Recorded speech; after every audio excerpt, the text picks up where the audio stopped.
Hello, everyone. Hope you're having a chill and lovely Sunday. Glad to be here. Look, we already got comments. Hello, Jeff. Um, Jeff says the letter C. This official, he is brought to you by the letter C. Doug says, chill Sunday streams in this economy? Objection.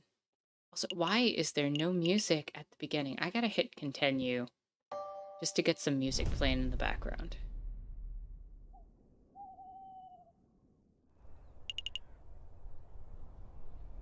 Okay, this doesn't even have music playing in the background.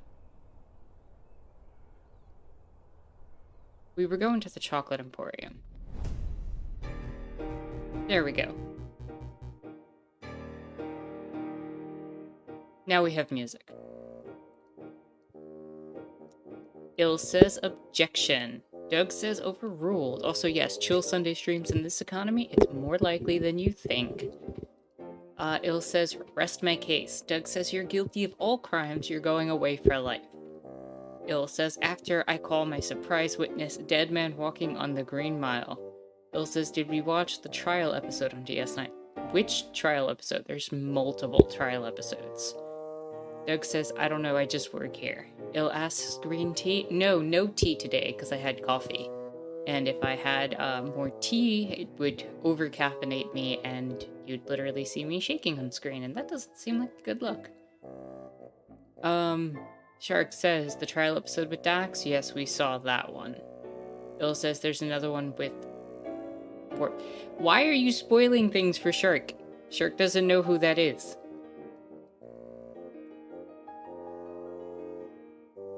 Jalix says, hey y'all, welcome Jalix. Hope you're having a chill, lovely Sunday. Same for you, Il and Doug. Hello and welcome Jaguar. Hope you're having a chill and lovely Sunday. I see the kitty in a box emote. Glad to see that. Exactly. Shark says, what's a wharf? Il asks, are you sure? Will it get copyright struck? I don't care. If I get copyright struck for a game that's literally using all of these assets that are basically copyright free, it's beyond my control.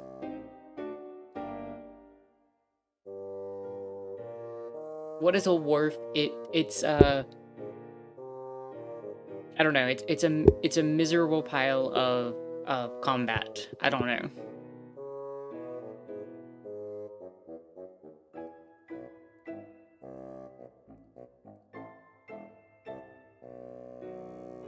I'm also going to remind people to switch over from top chat to live chat so you can all talk to each other as well. I like to keep this as friendly so that everybody can talk to one another and not just with me. 1080p indeed. We are in 1080p ill. What else?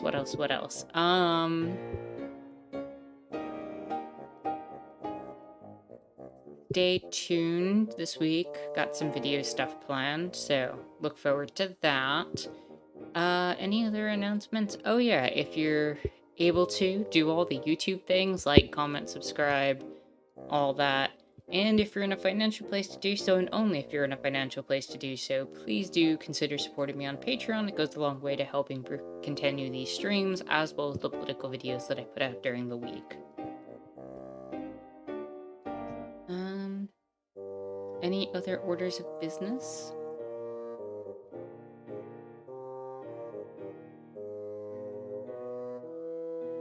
I think that's about it. You wanna start Aviary turning? Do we wanna start doing all this stuff that we're doing here? Does anybody remember what we did last time?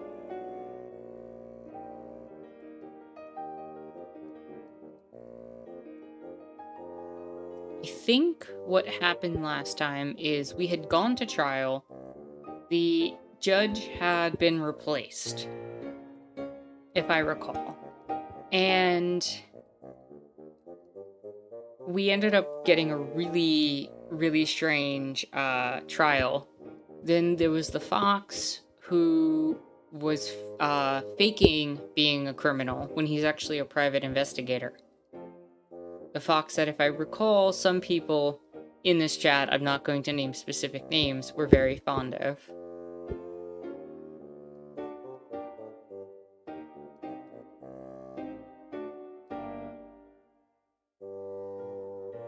We did not send an innocent person to jail. That was a completely different trial. Also, why is my microphone not capping where it's supposed to?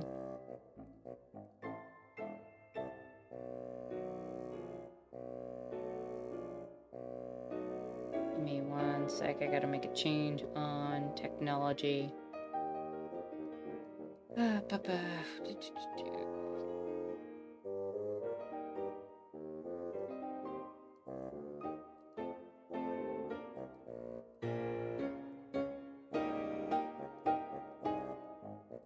Yes, we are currently investigating for the Spanish fox that may in fact not be a Spanish fox.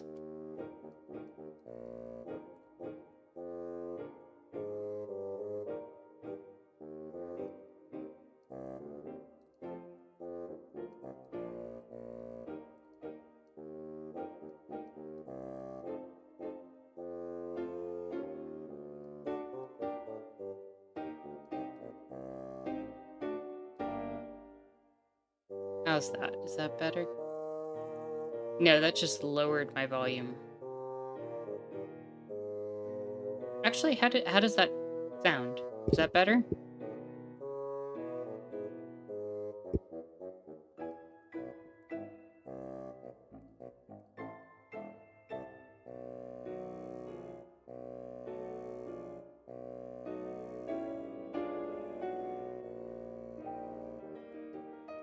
Sounds fine? Good. Okay, great. Alright, let's get into the game then. Hello and welcome, John. Hope you're having a chill, lovely Sunday. Glad to have you here.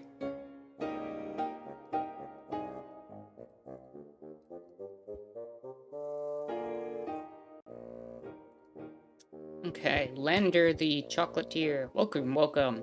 Welcome to Lander Hagel-Slack's Chocolate Emporium, the finest Belgian chocolate shop in all of Paris. I am Lander Hagelslack, the founder and owner of this establishment. And I am JJ Falcone, defense attorney. Good day, monsieur. Ah, lawyers. Very fancy. I must say I once dreamed of being a lawyer, but well, circumstances wouldn't allow it. Funny story, when I was a young boy, I befriended the son of a Hungarian attorney. Falcon, you have to help me. What is it? It's the smell, Falcon. It's overpowering me. It's demanding that I lay waste to the shop. For pity's sake, restrain yourself, Sparrowson. Oh, but I am rambling, aren't I? So you messieurs, here to buy some chocolate? Yes. No. We're actually here on business. Business? First things first, we believe that this chocolate wrapper originated from your shop. Are we correct?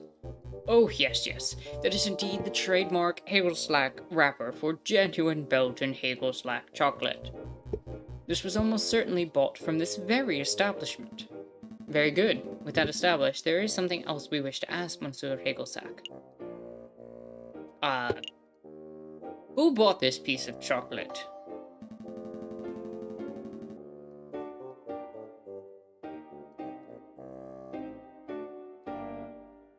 Can you tell us who bought the chocolate that was contained in this wrapper, Monsieur Hagelsack? I'm afraid not, monsieur. Just because of matters of confidentiality, although that is a factor, you understand, but because I couldn't possibly know that. I thought elephants never forget. My memory is impeccable, monsieur, but you must understand that I have dozens of customers a day. There are hundreds of people who could have potentially bought this particular item. Your memory's good, but you need further information. If we were to give you a description and name of a person, would you be able to tell us whether they purchased something from you? Oh, yes, that I could probably do, monsieur. Let me think. Who to ask about?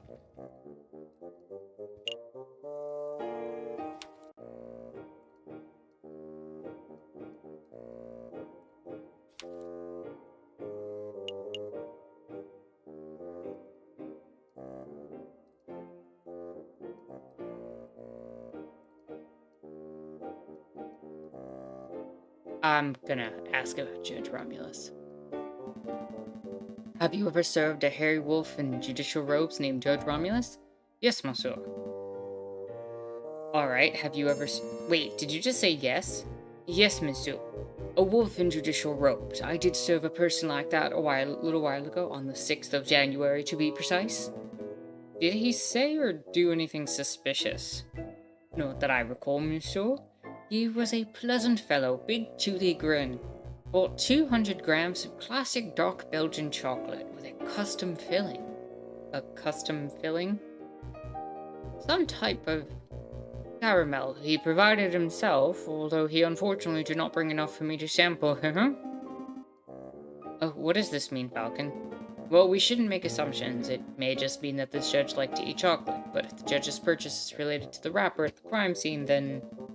Monsieur Higglesack, do you think I could get a copy of Judge Romulus's receipt? I could do better, monsieur. I have the original right here. I keep them for tax purposes, you understand. Is it okay for us to take it, monsieur? Absolutely. Memorizing the receipt's contents is trivial, after all. Chocolate receipt has been added to your evidence folder. Would you look at this thing? Judge Romulus signed it in green ink. Green ink. I knew Judge Romulus was shady, but only truly villainous people write in green. I apparently am truly villainous. I sometimes write in green. You think I'm hitting my microphone when I move. I'm holding my microphone. That might be doing it.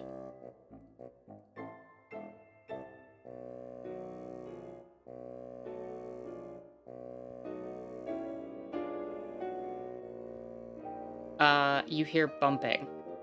I think my microphone was peaking, and I limited it so that it does not peak anymore.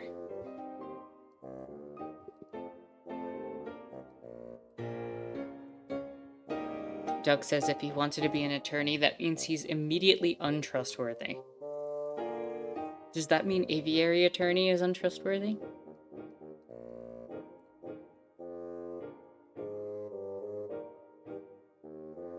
That actually fixed it? Yeah.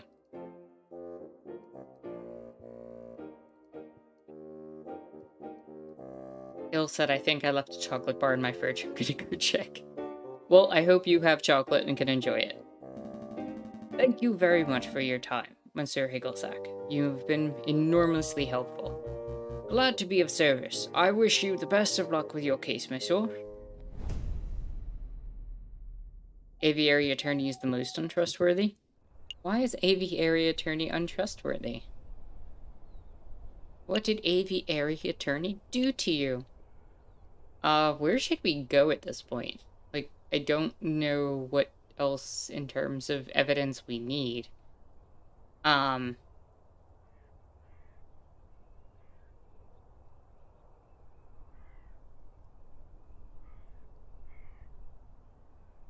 I feel like we got everything.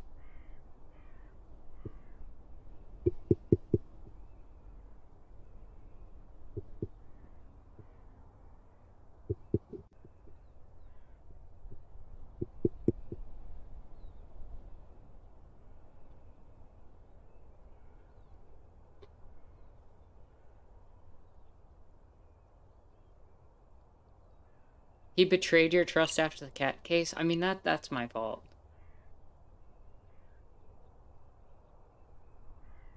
I was tapping on the microphone. That was me. I was testing it, Felix. Yes, I was. I will stop doing that.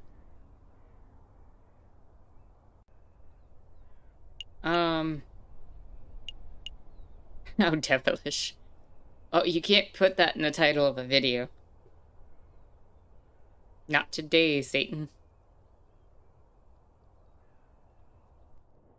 I guess I'll just go to the Louvre again?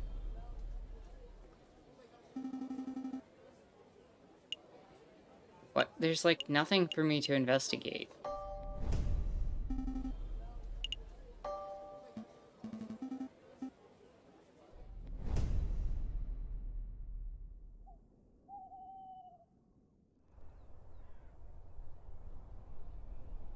The dog and 4 cats say woof and meow.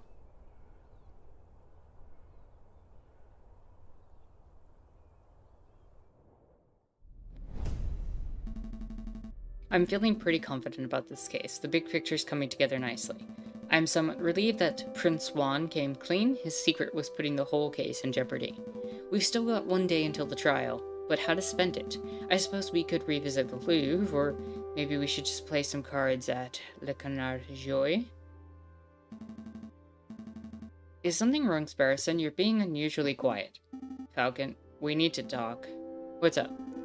Yeah, I was doing some thinking. Dangerous thing to do, I know. Anyway, I realized that we were missing a crucial piece of evidence. What evidence would that be? Well, we know that Major Hal consumed a piece of chocolate before he died, and we know he died of poisoning, but we've not yet confirmed the fact that Major Hal, being a dog, would actually die if he ate chocolate. Therefore, he doesn't need to be poisoned, it just needs to be chocolate. But we still aren't sure that chocolate was the cause. That's true. If we keep pushing the chocolate theory, Cocorico will almost certainly bring that up. So I thought to myself, if I were to consume the wrapper itself, then that may provide proof of whether it contains traces of poison. Well, sure, that could work, but it would be incredibly foolish. Wait, were you thinking of eating the wrapper, Sparrowson? Maybe. Well, stop those thoughts right now. I'm not going to let you potentially kill yourself like that. I knew you'd say that. That's why I already consumed the wrapper.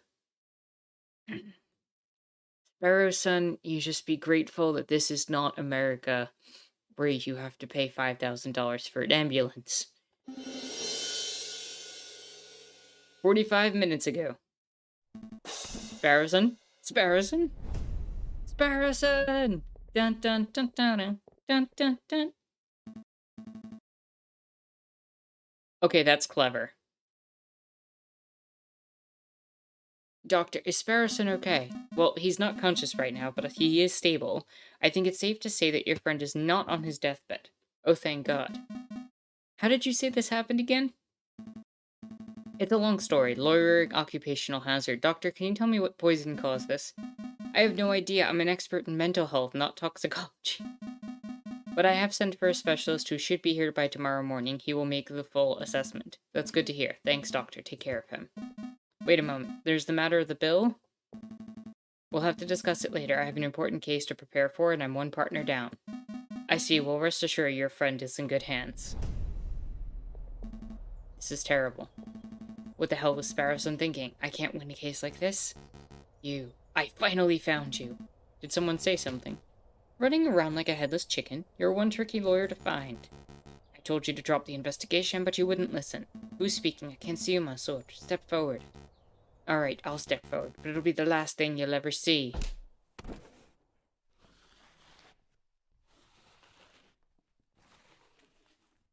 That's unpleasant. Au revoir, JJ Falcon. What just happened? Where am I? Am I dead? No, that can't be right. Is this nighttime? I'm just sleeping? If I focus and count to 3, I should be able to wake up.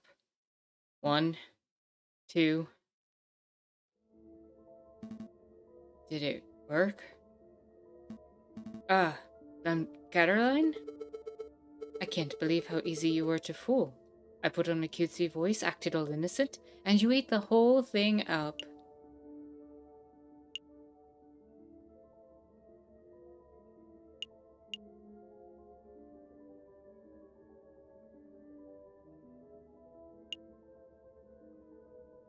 Yeah, I don't really have anything to say. I don't have anything to say to that at all. Shut up. I think that, I think I'm just gonna go. Lipsies. Silence. I shouldn't be surprised. There are no words that excuse the heinous act of putting an innocent man on death row. It wasn't my fault. Hey, where are you going? Out of my way, Severin. I'm not done talking to Dame Caroline.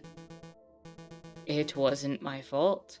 Is that the excuse you make after all of your failures? I'm not making excuses. Failure after failure after failure. No desire to improve yourself. You're a joke of a lawyer, JJ. Don't call me JJ. That's all you have to say? How pathetic. You don't even deserve to stand in your grandfather's shadow. My grandfather. I'll prove you wrong. I can do better. Oh, it's you, Sparrison. Have you come to berate me too? What? No, I'm just here to tell you to wake up. Wake up, my sword. Wake up. Can you hear me? I said wake up. A new day. Isn't this the trial day?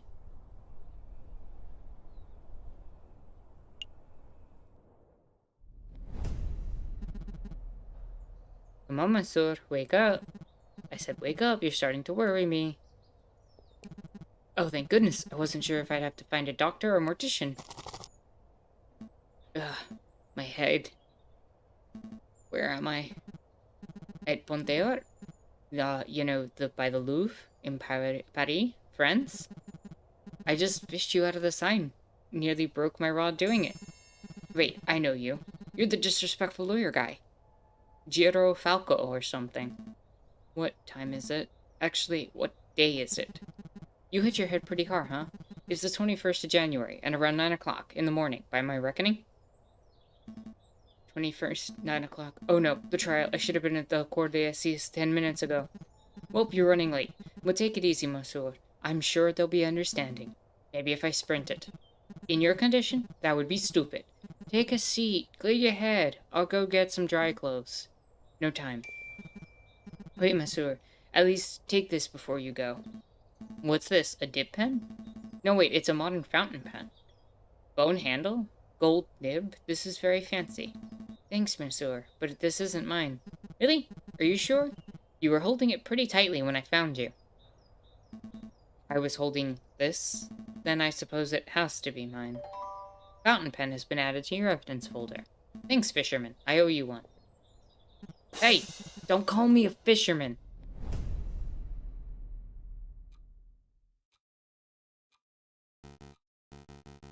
I can't believe Il is in this game. It's 9 o'clock. I believe it's time for the roll call.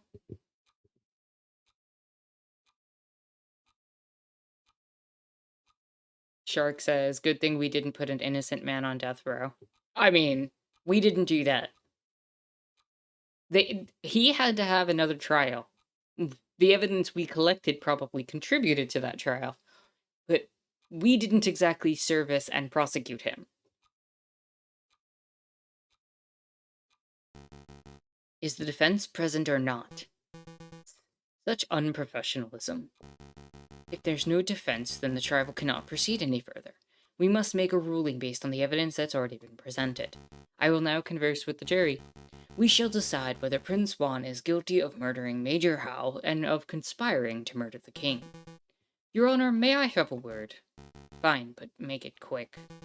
I'm a firm believer that a trial must be orderly and punctual. There's no room for wishy-washy, dilly-dallying, but it seems somewhat rash to end a trial session the moment it is due to start. Perhaps it would be prudent to wait 5 or 10 minutes in case the defense is just a little tardy. Then the trial still has a chance to proceed. Justice will be served. So I actually did look this up last time. Apparently, if you mess up in the first part of the trial, Cocarico will actually ask for a mistrial to be called. Because he is more about justice than about winning the case. And I'm not gonna lie, it's kind of noble and honorable, you know, for a flawed system. You are the prosecution, are you not? You have nothing to worry about. A guilty verdict is all but guaranteed. Your Honor, you appear confused. I'm not here to secure a guilty verdict. Of course you are. You're a prosecutor. By definition, you're here to prosecute. No, my job description is to prosecute, but I am here in this courtroom to ensure that justice is served. And an unfair and unbalanced trial is not in the spirit of justice. That's very noble of you, but if the defense is absent and there's little that can be done, I'll hear no more about this matter. I will now talk to the jury. The defense is present, Your Honor. You're too late, Falcon. Mon Dieu, JJ, you look a total mess. Did you take a swim in the Seine or something? Something like that? Your Honor, we are all present. We are only 3 minutes over schedule. Let's not needlessly dirty the name of the pure name of justice. Rules are rules, prosecutor. Falcon clearly has no respect for the legal procedure. Frankly, turning up while looking like a drowned rat, I ought to hold him in contempt of court. Your Honor. But Your Honor, rules are rules. One more word out of either of you and I shall have you disbarred. It's a pity. The King of France was most looking forward to standing behind the witness podium. The King of France? He's here? Oh, are we not doing the trial after all? That's a pity. Your Majesty. Oh, what a surprise. Well, you see. You know, it's my 7th time testifying against a would-be assassin. But it's the first time seeing a trial where the case has ended before it even began. Well, the defense, he was late and, oh, pish-posh. France didn't become a great and dignified kingdom through rigorous punctuality. Let's go ahead with this trial. It'll be fun. Look, I'll say the oath to get us started. I swear to speak without hatred and without fear, to tell the whole truth and nothing but the truth.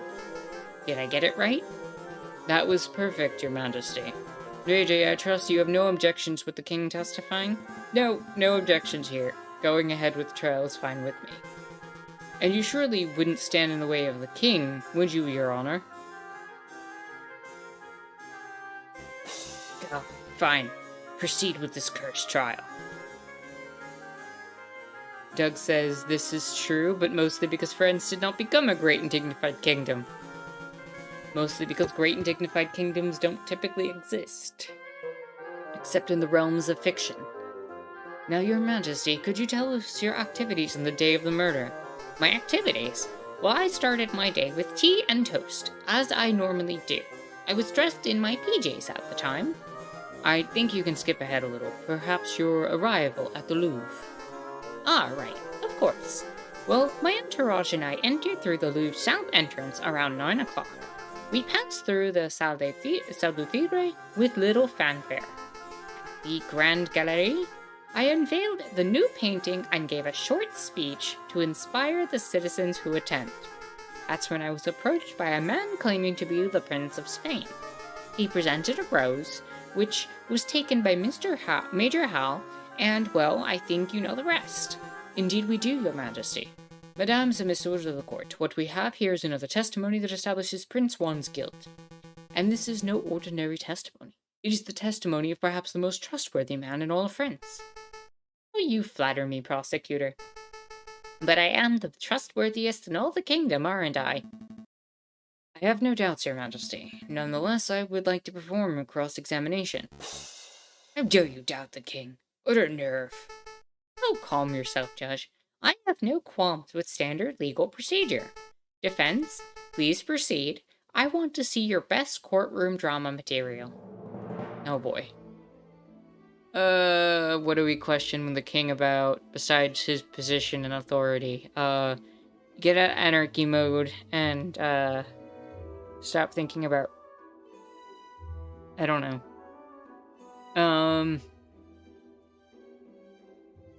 What do you all think I should do or say?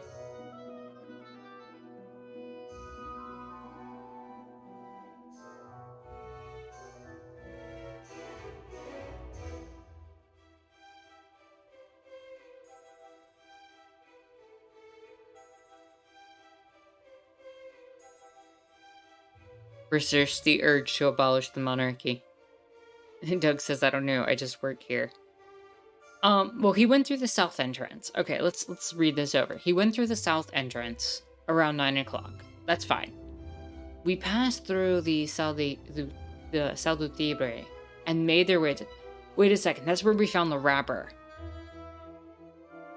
I'm not worried about the Prince of Spain. I'm not worried about the Grand Gallery because we know what happened there.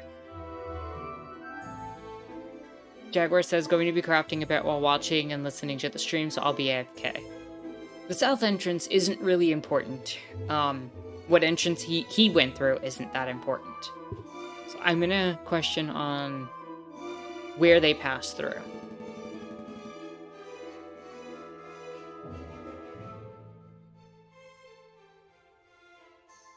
I think that makes sense.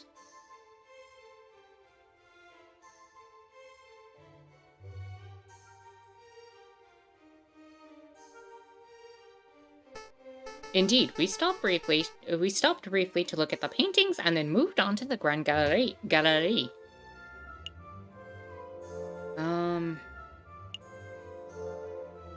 I guess, what did you see there?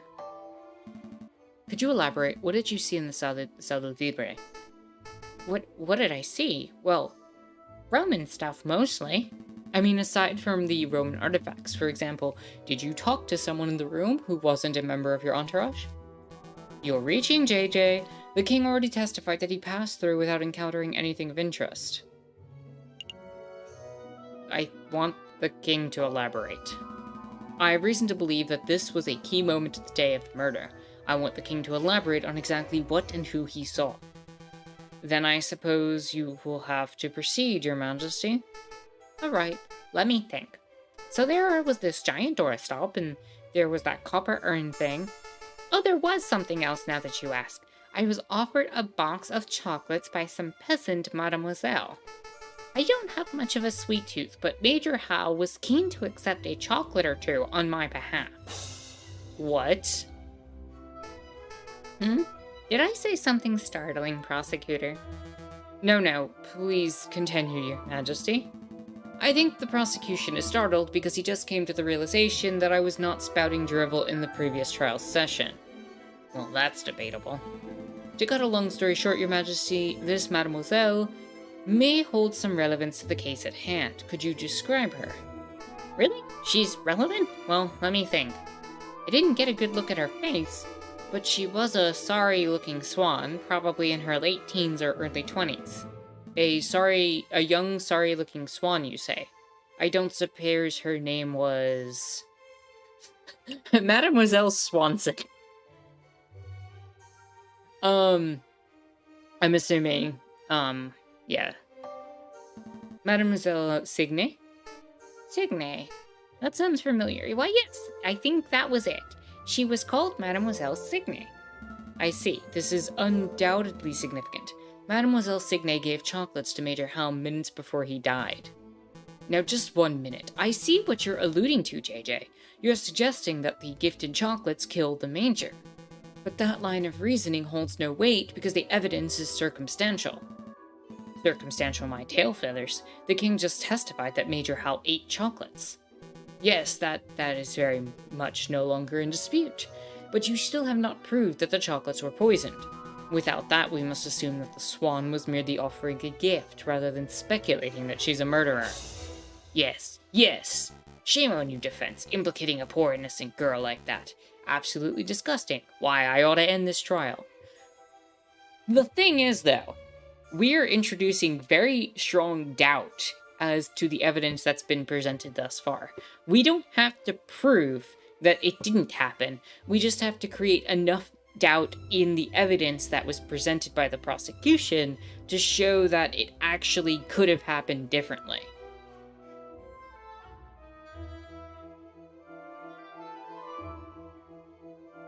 And I think we've established that. Hold on, I do have evidence that the chocolate was in fact poisoned. I don't believe you, JJ. If you had a piece of evidence that's significant, you would have slammed it down already. Present it. Well, I can't. It's not really the evidence folder type of evidence. Why am I not surprised?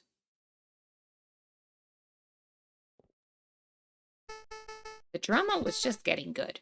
Why did you all suddenly go quiet? Well, Your Majesty, it appears the defense just had a realization of his own. That is, that he lacks the evidence to support his theory. Since he cannot continue with his argument, I believe the cross-examination has come to an end. I'm not done yet.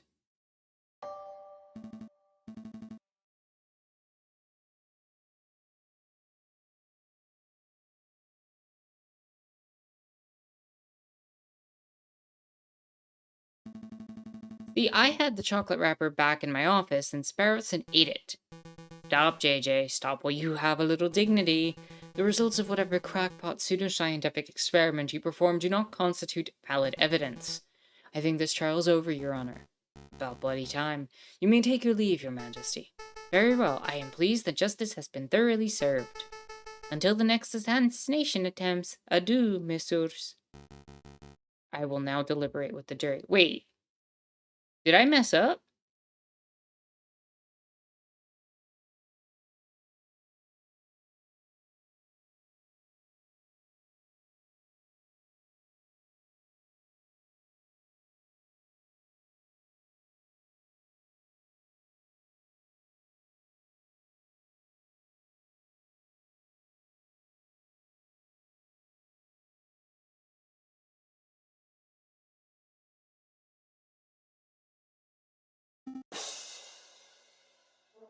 Objection. Oh, Sparrowson made it. Oh my god, the drama.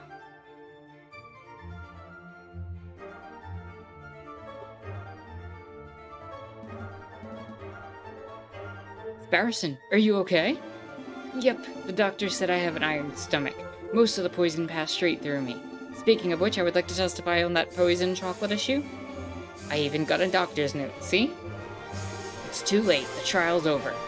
You can't be serious, Your Honor. The contents of that note could turn the entire trial on its head. You must allow it. Why are you constantly arguing with me? I thought the job of a public prosecutor was to assist the judges. I told you, Your Honor. My job isn't to get a guilty verdict. It is to ensure that justice is served. I swear you are the worst prosecutor in all of France. Go ahead, Sparrowson. Read the contents of the note for the court to hear.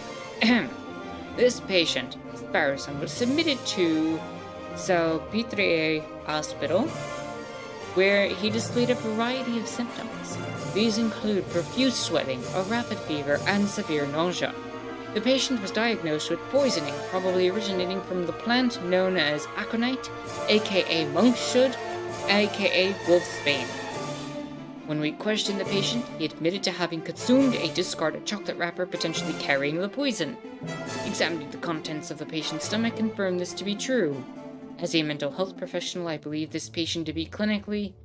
we could skip that bit. Yada yada. Okay, here we go. Signed, Dr. Aviary. Thank you, Sparrowson. I don't think I'll even need to question you. Between your note and the king's testimony, every angle of the chocolate wrapper business has been covered. Awesome. Wait, did you say the king's here? You can get his autograph later. Right. So what happens now? Do I get cross-examined by the prosecution or something? To be honest, I see little to cross-examine. Do your damn job, prosecutor. Cross-examine that little annoying liar of Bird. Tear his testimony to shreds. Your Honor, he has a note signed by a medical professional, definitely proving that the chocolate wrapper from the crime scene was poisoned. We could nitpick the details, or delve into the doctor's credentials, but I fear it would be a waste of the court's time. Nobody wants that. God, so then what the hell do we do now? We do nothing, Your Honor. This poisoned wrapper has introduced an element of doubt into the case. The prosecution must accept that. But is the level of doubt reasonable? Is it significant? I think the members of the jury will agree JJ's evidence is tenuous. Tenuous. A step above circumstantial. You have proven a link, a not wholly illogical link, but you haven't proved beyond doubt that Major Howe was killed by the chocolate. You are still making far too many assumptions. Where is the empiricism that is required by any good court of law? Where are the witnesses who can back up your claims?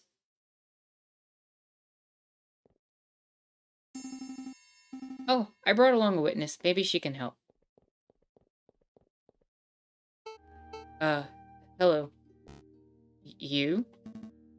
Sparrowson, it's great to see you on your feet, and you've been an enormous asset to this case. But what are you trying to pull off now? Surprise witness. Surprise witness. Yeah, I remembered you mentioning that Cocorico likes calling surprise witnesses, so I thought we would beat him in his own game. I brought the flower girl, Mademoiselle Signe, so she can testify about Prince Juan's character. You're putting me in a difficult position, Sparrowson. Just moments before you arrived, we, the court, established that Mademoiselle Signe is a possible suspect for this case. What? That can't be right. Sparrowson, it's okay. Monsieur Falcon, I would like to testify.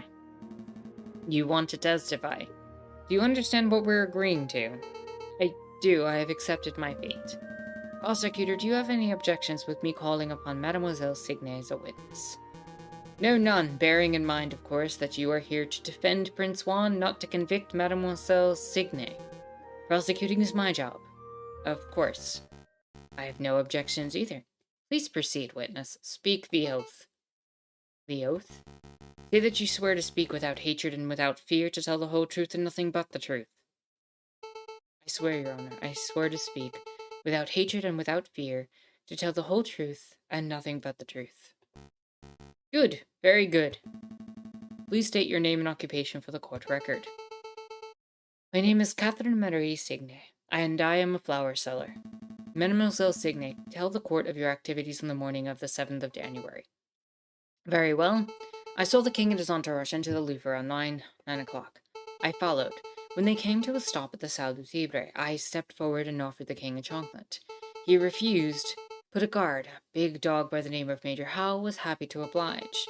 The guard died because I, personally, had previously added poison to the chocolates. No, that can't be right. I used poison derived from monkshood, a notoriously dangerous plant. As a flower seller, it was simple to acquire. Why did you do it, mademoiselle? Why? Monsieur, people have tried to kill the king before, and people will try again. He is a vile man with no respect for or love for the people who suffer under him. I did it to better the French people. I don't believe that at all. Falcon, say something. Mademoiselle, are you being coerced or threatened? Speak freely.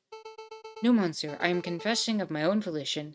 It is my guilt and nobody else's.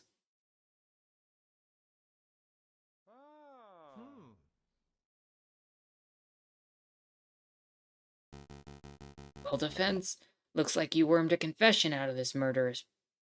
Not saying that. Wow. I suppose that gets your client Prince Juan completely off the hook. Lucky you. So shall we wrap up this court session? I haven't finished my examination.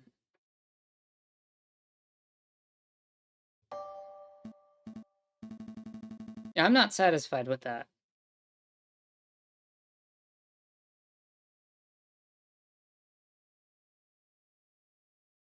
No, not yet. I have further questions for the witness, Your Honor. Further questions to what end? You've already proved your client's innocence. I wish to uncover the truth. You aren't here to uncover the truth, you're here to defend Prince Juan. And you've done that job with a disgusting level of diligence. Nonetheless, I believe the Mademoiselle has omitted something huge of importance, and I wish to question her further. Something of huge importance? I won't allow it. Fine. Can I at least show something to the witness? You and the prosecutor are a right pair of moralizing blowhards, aren't you? You are doing my head in. Fine, if it'll shut you up, I will let you show one magical mystery item to the witness. I can't imagine you'll have anything up your sleeve to change the flow of this trial, though. Monsieur Falcon, save it. I have nothing more to say.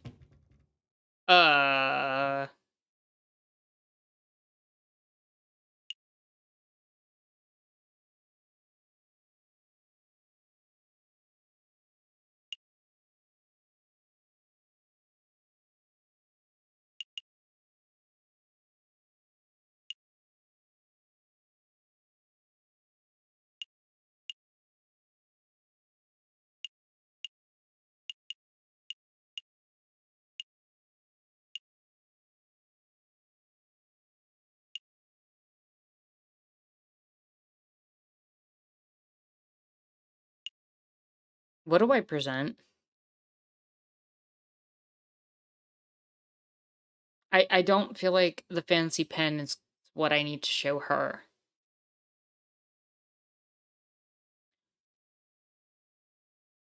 My first thought is the ticket stubs, because they're for her clearly for her sisters or siblings, and she might be covering for her siblings. But if she knows her siblings are not here,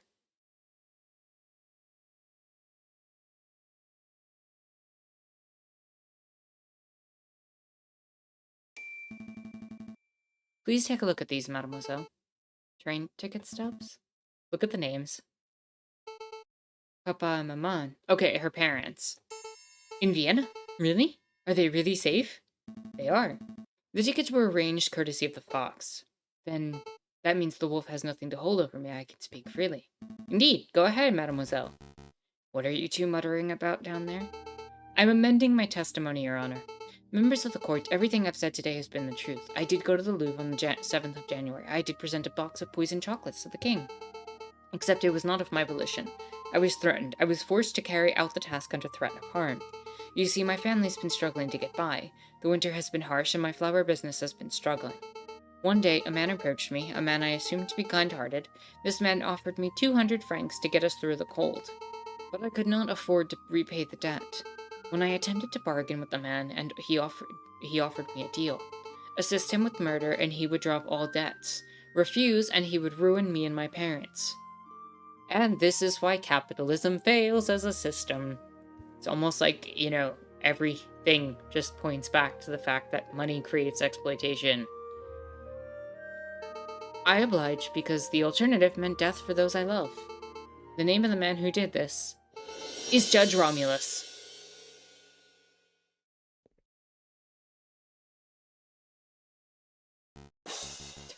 What a creative story.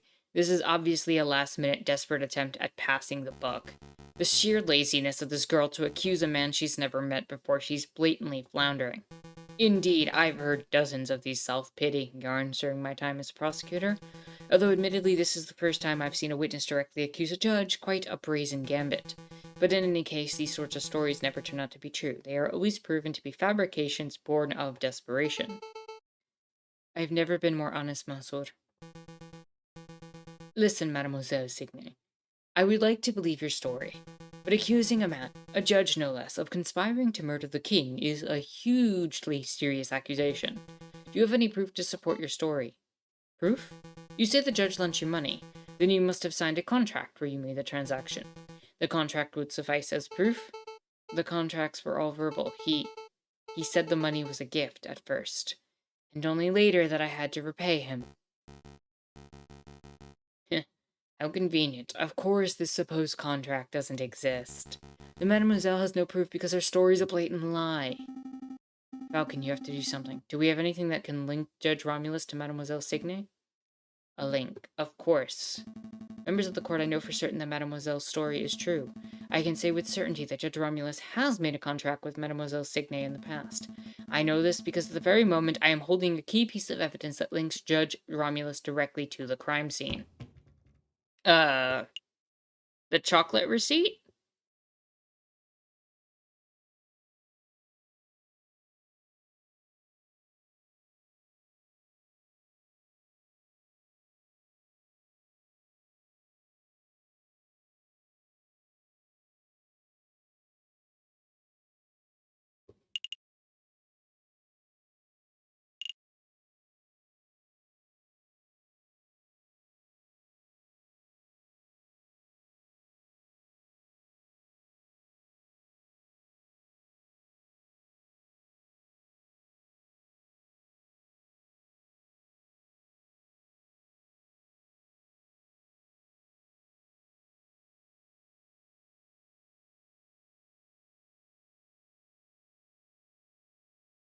I'm gonna present the receipt at this point.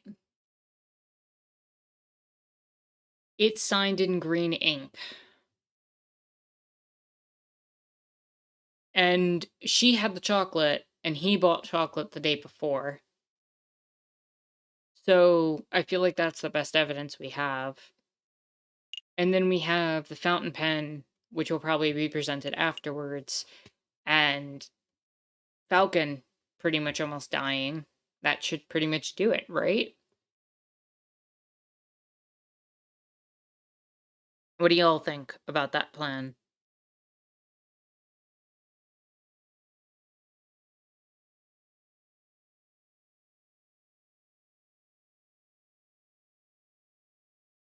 Seems like it? Yeah. Alright, let's present the receipt. I think you should take a look at this, Severin. Hmm? Me? You don't trust it in the judge's hands. What is that? What did that piece of paper say? This is a receipt for a box of chocolates from Lander Hagelsacks in Chocolate Emporium. On the 6th of January, made out to a man named Romulus. The writing upon the receipt is clear. A man named Romulus bought chocolates on the day before the murder. These chocolates happen to be of the same brand and flavor as the ones that were used in the royal assassination attempt. By itself, this evidence would not be definitive. It would only suggest that the judge has something of a sweet tooth.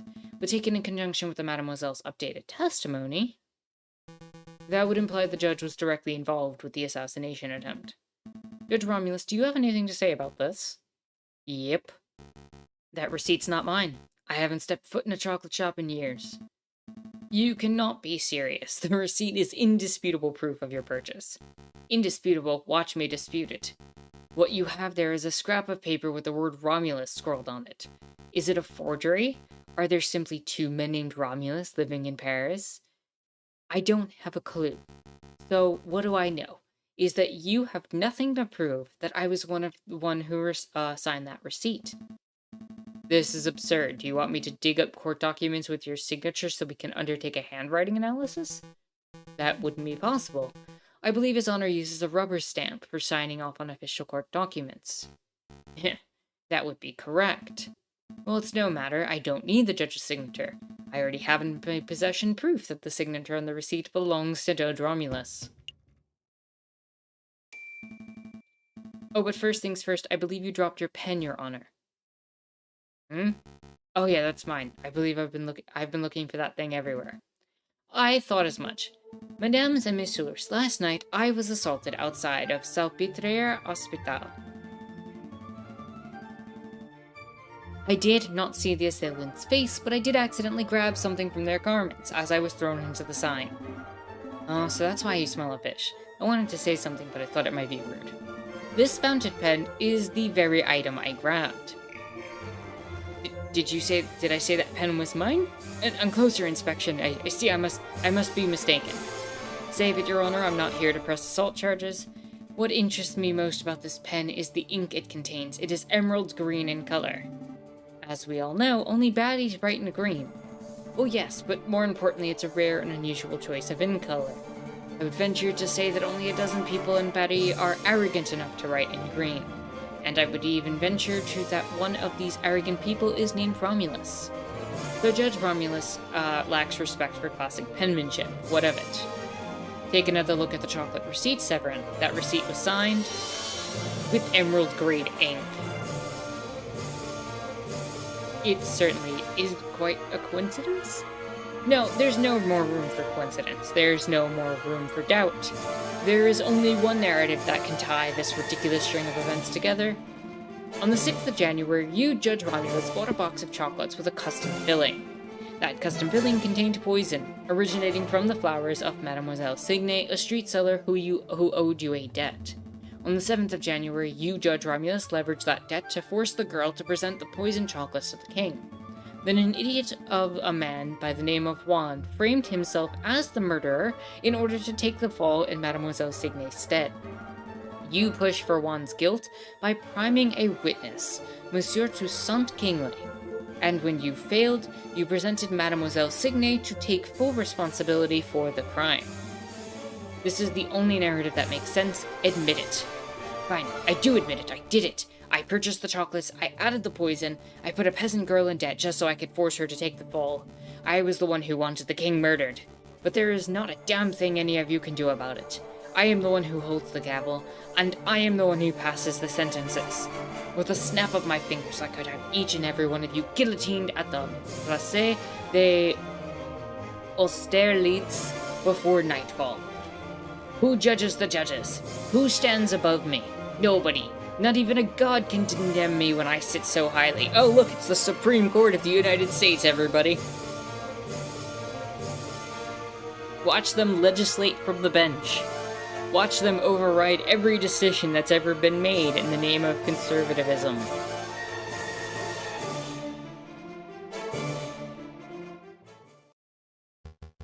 Attempting to murder a king.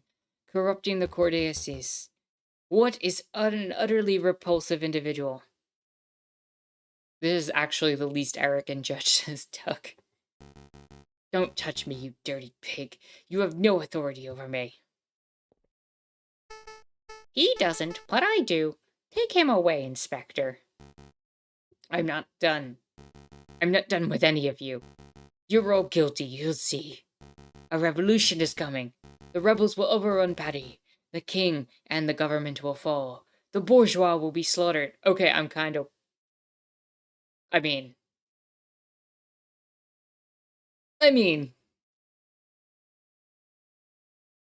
What kind of revolution? Are we talking... We're a little early for the Paris Commune. So...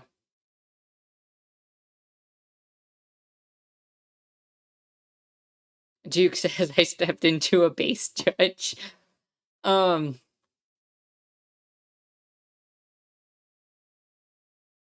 Seems like this hierarchy thing isn't all it's cracked up to be.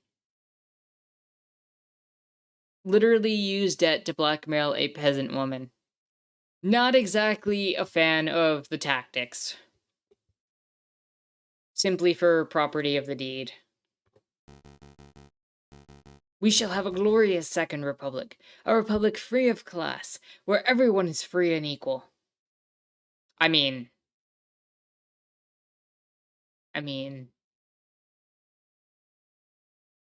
Republic free of class? Okay. Hey, don't touch me. Just another ranting lunatic, Your Majesty. Ignore him. I feel like we just did the state's interest in some level. But also, why peasant girl have to take responsibility? Of course. Carry on, Inspector.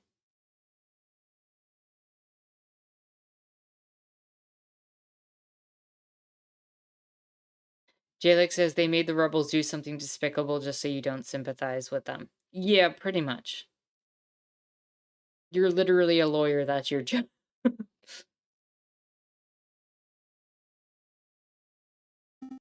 What? What happens now? I guess I'm supposed to take over the president's president judge's duties? Given the surprise series of revelations that just took place, we believe that the results are clear. We find the defendant, Prince Juan Carrillo, to be cleared of all charges. We therefore find the defendant not guilty.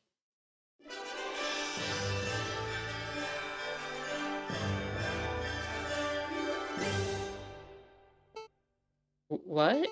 What happens to me now? Mademoiselle, it is clear that you were coerced. However, you still played a significant role in the king's assassination attempt. By all rights, you must be tried for your crimes. I see. I cannot argue. But as it happens, due process was not followed during this trial session. Judge Romulus thoroughly disrupted the proceedings. Consequently, I believe that most of the testimonies given during this trial session would not be seen as valid in a court of law. What does that mean? He's saying you're free to go. Correct. As a prosecutor, I see no crime to prosecute. Really? Thank you so much, monsieur. And thank you, messieurs. Without your help and assurances, I don't know where I would be right now. Duke says she tried to kill the king, give her a medal.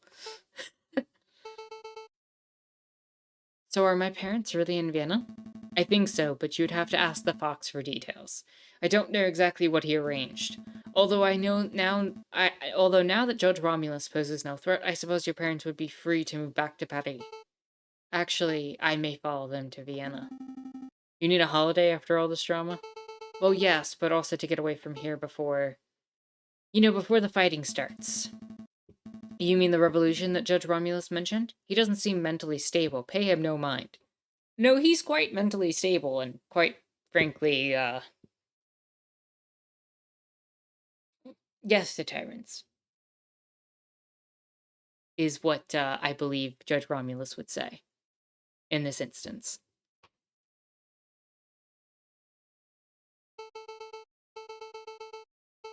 It's not just him, Monsieur. The streets, everyone talks of an uprising. If you were smart, you would clear out of here too. Thanks for the concern, mademoiselle. But we're far from smart, so we're staying put. I see, then good luck, messieurs, and farewell. Maybe we can meet again when this is all blown over. Wait, mademoiselle, don't you want to have a quick celebratory drink? Oh, she's gone. So I guess it's just you and me and the fox, right, Falcon? That sounds good, Sparrowson. Take Prince Juan back to the Aviary office. I need to sort out some paperwork with Severin. Okie dokie.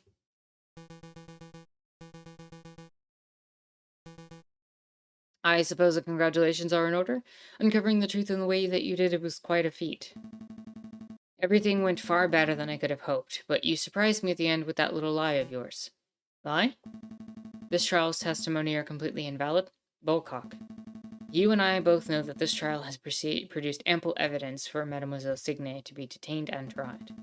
Even with the coercion accounted for, I bet she would still be found guilty of conspiracy or accessory to murder.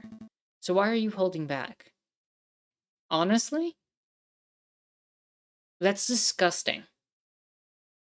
She was basically threatened under death of her parents. If you do not do this, you will end up, this is what will happen to your parents. And so she would still be theoretically guilty of something like conspiracy? No, like, that's clear coercion.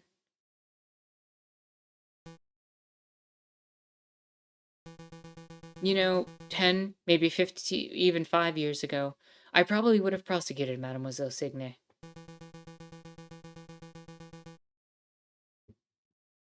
But she did it.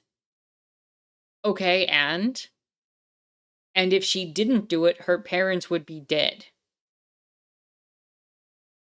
When I was fresh out of law school, I thought my role as a prosecutor was to condemn every potential criminal that came my way. I thought if the guilty person ended up behind bars or the hanging dock, then justice has been served. But as I gained experience, I started noticing the details. The details? The extenuating circumstances, the personal considerations, the gaps in the law where due process is followed, to the letter, the good people are punished and the wrongdoers walk free. I hated it. So I changed my role. I decided that I should not strive to secure a guilty verdict, but to ensure that justice is served. I could prosecute Mademoiselle Signet and she would definitely be convicted. But that would not serve justice.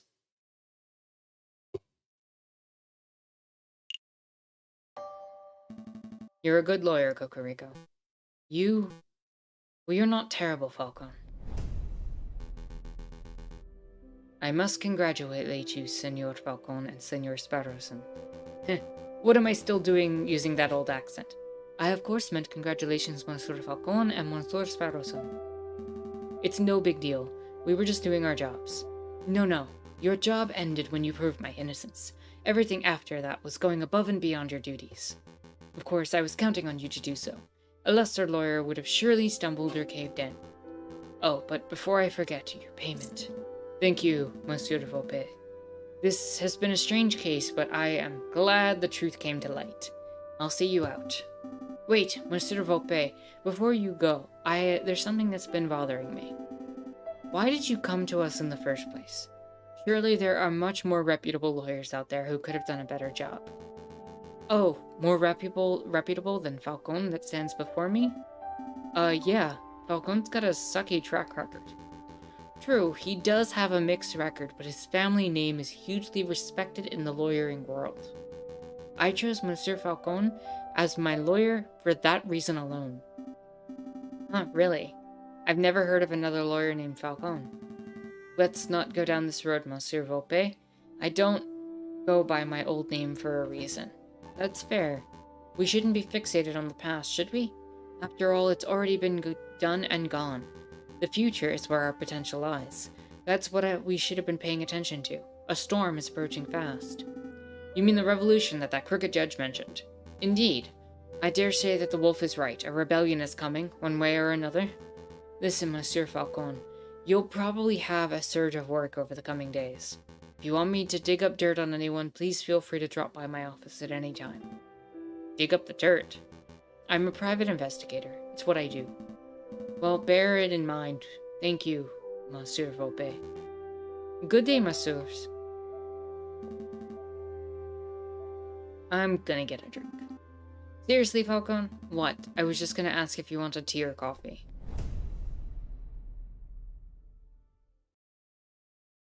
Yes, I wish to continue. Do I remember the July Revolution? Of course. How could I ever forget? The chanting, the violence, the smell of gunpowder. The 3 glorious days.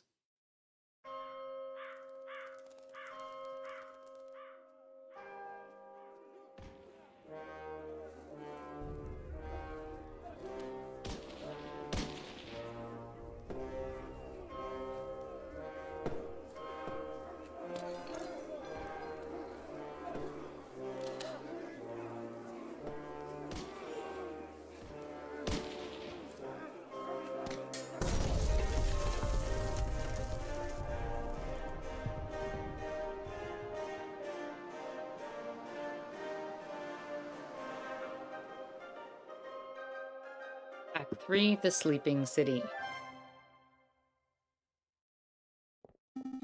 I can't believe he's skipping work again. I swear if I find that moping bird brain at Le Canard Joy. Ah, finally. Good morning, Falcon. Morning, Sparrow. No, wait, it's 2 in the afternoon. That means the official greeting is... Where the hell have you been, lazy bones? It's far too early for this level of roasting. Past the Cabernet Sauvignon. No way. We've got important business to discuss, and I can't do that if you're half drunk. When you give me a break, I have not slept a good night's sleep since the trial. Something on your mind? Actually, yes, it was what the wolf judge said about a revolution. Sure, that guy's off his rocker. And besides, if we were worried about every potential French revolution, we would never get any work done, am I right? Yeah, maybe you're right. Tell me about the important business you wanted to discuss. Oh yeah, the business. A letter. This one's from the Paris Police Department. Fancy wax seal and everything. That is indeed a fancy seal. Well, go ahead, Sparrowson. You may have the honors. Alright, Monsieur Falcon, meet me on the rooftop. Café opposite the Place de Bastille. I have a proposal. Regards, Inspector Volerti. That's it. How terse. Volerti's letter has been added to your evidence folder. A proposal from the inspector. Interesting. Do you have any idea what sort of proposal he has in mind? And a clue. So, are we going to meet him and find out? We may as well.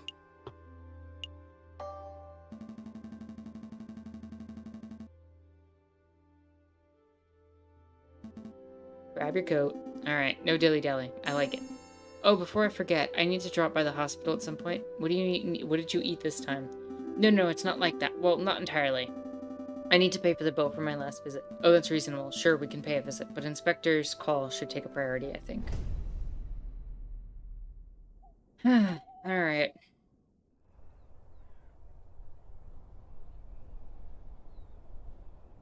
We're going to visit the Bastille. The Bastille. Okay.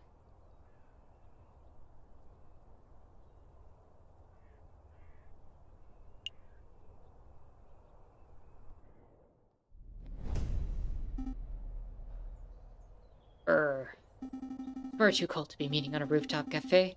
Why couldn't the inspector have chosen a comfier location? Who knows, maybe the inspector likes the view because it reminds him of his days guarding the old Bastille under the Ancien Regime. Wait, you think the inspector worked here during the Ancien Regime? Do you think that's how he got his war wounds? It was a joke, Sparrowson. I'm pretty sure the inspector isn't that old. Well. Severin, what are you doing here? Settle down, JJ. Just like you, I was invited here by the inspector. What could he want with all 3 of us? Hardly unusual for lawyers and police of France to collaborate. The inspector probably has a big investigative role that requires all hands on deck. Big investigative role. Sounds juicy. Oh, by the by, did you hear what happened to Judge Romulus? No, what? He escaped from prison before we could even try him. Rumor has it that the wolf bribed his jailkeeper and then fled for the hills. So he escaped justice. For now, but don't fret. Nobody manages to escape the long arm of the law forever. Speaking of which... Ah, good. You're all here. Excuse me, Mr. Inspector Volerty, sir. Falcone and I were wondering, did you get your injuries while defending the old Bastille prison? Don't drag me into this, you fool. I was joking. You impudent whelps. I'm not that old. I sustained these injuries in the July Revolution 18 years ago. I was a royal guard, just a lowly peon. The air was thick with gunpowder and blood. Oh great, now you've set 'em off. We were given the order to charge at a rebel barricade. My comrades and I fastened our bayonets. Suddenly, boom, without warning, a gunpowder keg exploded. My comrades were dead, I was heavily wounded. That's when I looked up and saw a looming figure standing between the gargoyles of Notre Dame. It was the Verdian killer himself. This is a fascinating story, Inspector, but perhaps you could tell us why we are here? Oh, right, of course, why we're here. What I'm about to tell you is to remain strictly confidential, you understand. It's a matter of national security. As you've probably heard, France is under threat from a certain heinous group.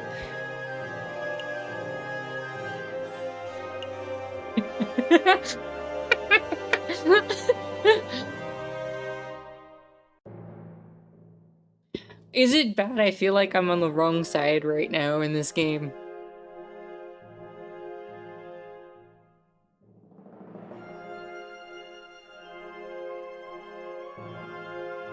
To be fair, they would be hipsters.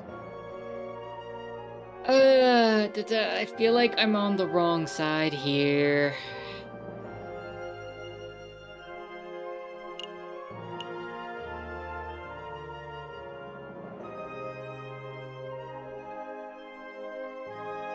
At the time, if you had any income, yes, you were on the wrong side.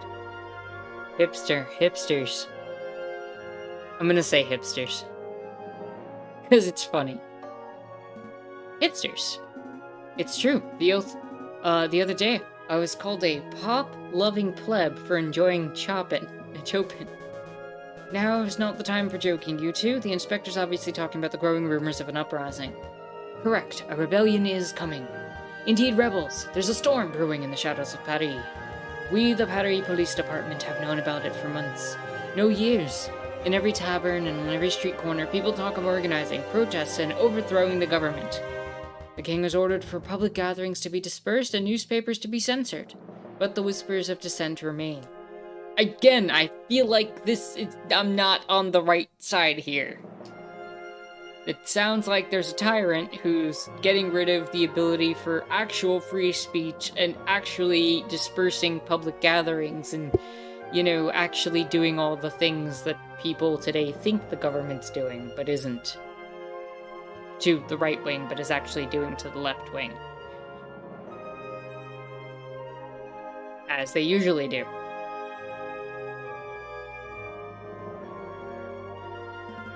No surprise there, if you take away an angry citizen's ability to speak, they will just get even angrier.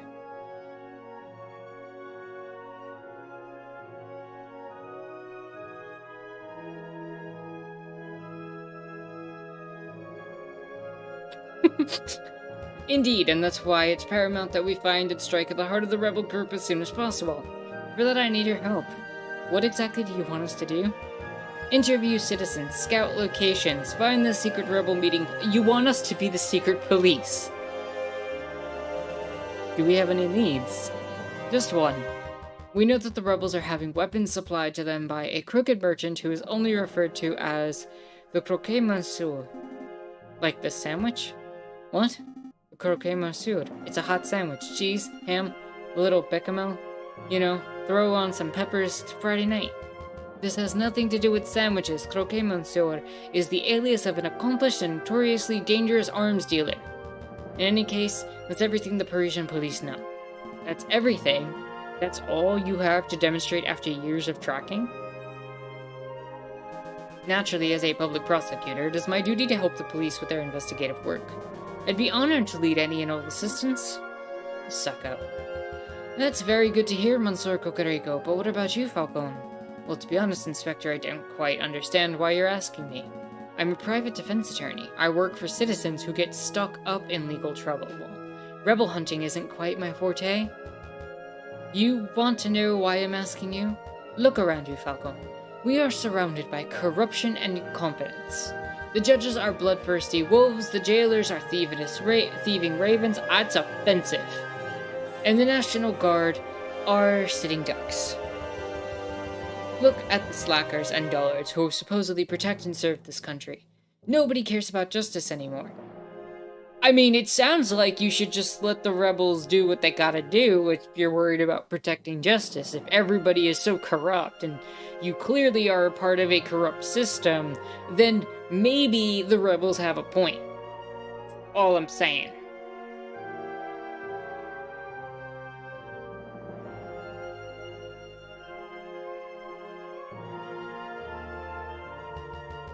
You saw my shameful display at the previous trials. Those are the results I produced with imbeciles to assist me.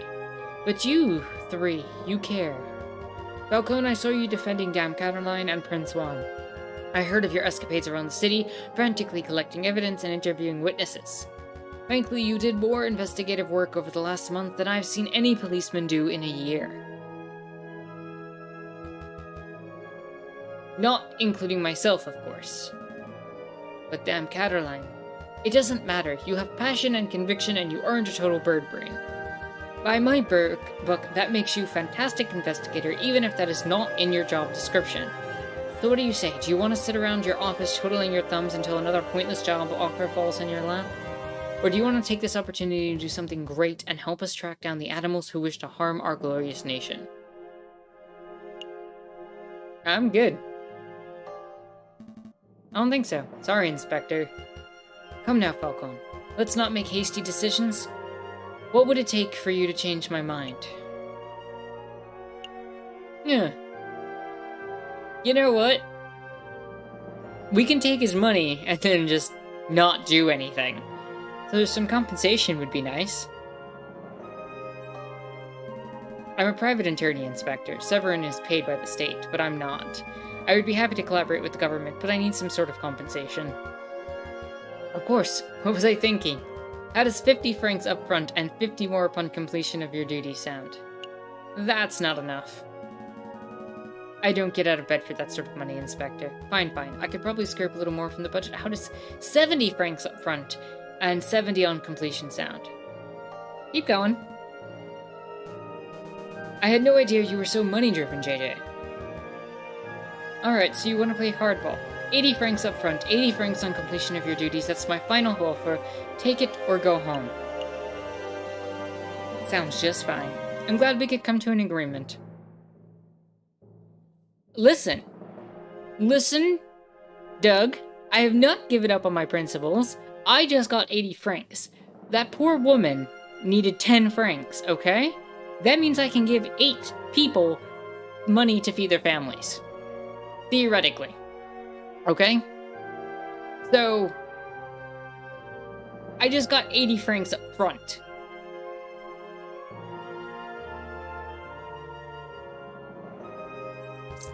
Excellent. Here's your upfront fee. I don't want to keep you any longer than necessary. You already have all the key facts of the investigation. Find the elusive Croquet Monsieur. Find where the rebels are congregating. Those are your 2 tasks. I will check up on your progress in 3 weeks' time, see what you can accomplish by then.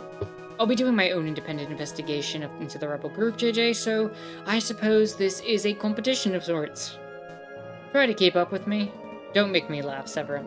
I'll have the rebel leaders behind bars before you even have your first suspect. Come on, Sparrowson, we have a Croquet Monsieur to hunt.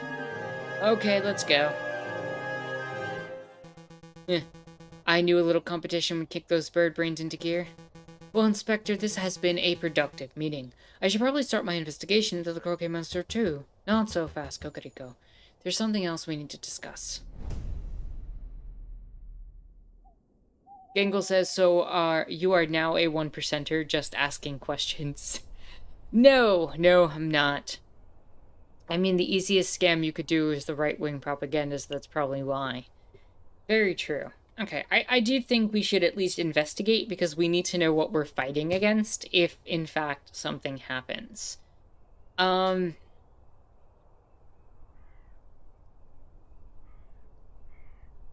So, I have no idea where the hell we should go.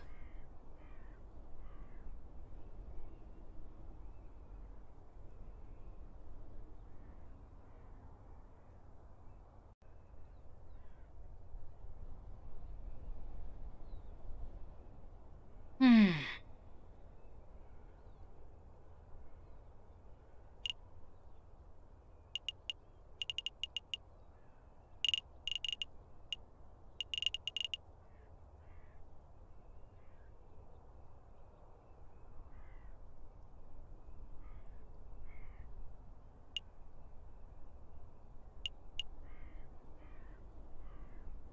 Well, we were supposed to go to the hospital to pay off the debt, right? Let's do that.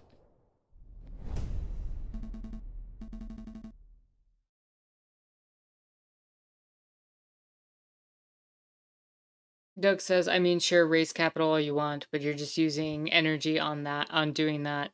That could be used for actual furthering your goals. And I wouldn't say you're doing what you're doing, say doing that furthers your goals inherently. I mean, it depends. Because if one were to establish, say, a worker cooperative using money that was funded by some sort of organization. I mean, you could theoretically make that work to create the grounds for a more social, beneficial thing than standard companies, as it were.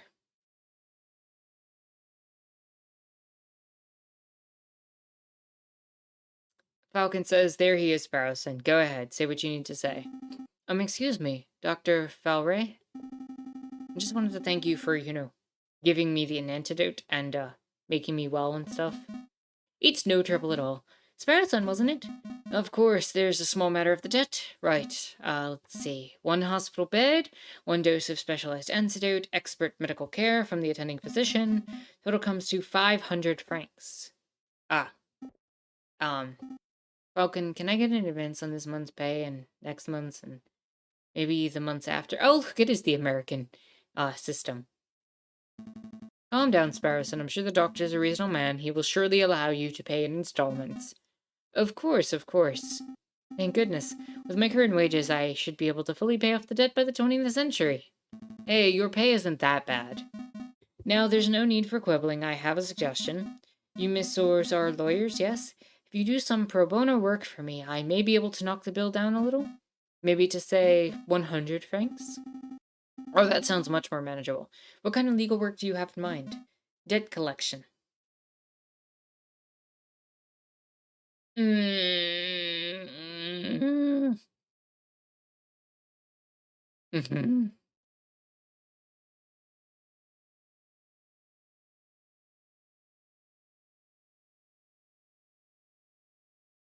Mm-hmm.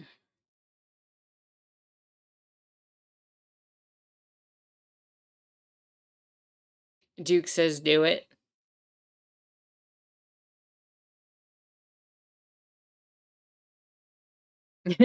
Tara doing the bastard trifecta. Sure. It'll be a nice change from this croquer monsieur nonsense. Yes, give us the details, Doctor. There's a man I treated for a small injury a couple years ago. He's been evading my attempts at collecting on the bill ever since. I wouldn't normally pursue medical bills so aggressively, but I know the man is a successful inventor. He can easily afford to front the bill. I would greatly appreciate it if you would pay him a visit and strong-arm him into loosening his purse strings. Oh, yeah, by all means. If he's got money. I don't care. I'm not making any promises, but we can swing by the inventor's house if we have a free minute. Thanks, Falcone. And thank you, Doctor. We will dedicate every waking moment to collecting this debt. I didn't agree to that. Every waking moment. Pinkerton roleplay? It's not Pinkerton if I'm not doing it to the proletariat. Where do I want to go now? There's so many spots to go.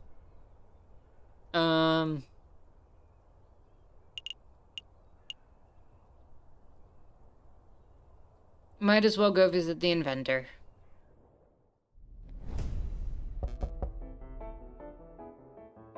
Gustav. Come in! Are you Monsieur Gustav Trove? How do you pronounce that? Trove? Is it Trove? Trove? I don't know how to do diphthongs in French.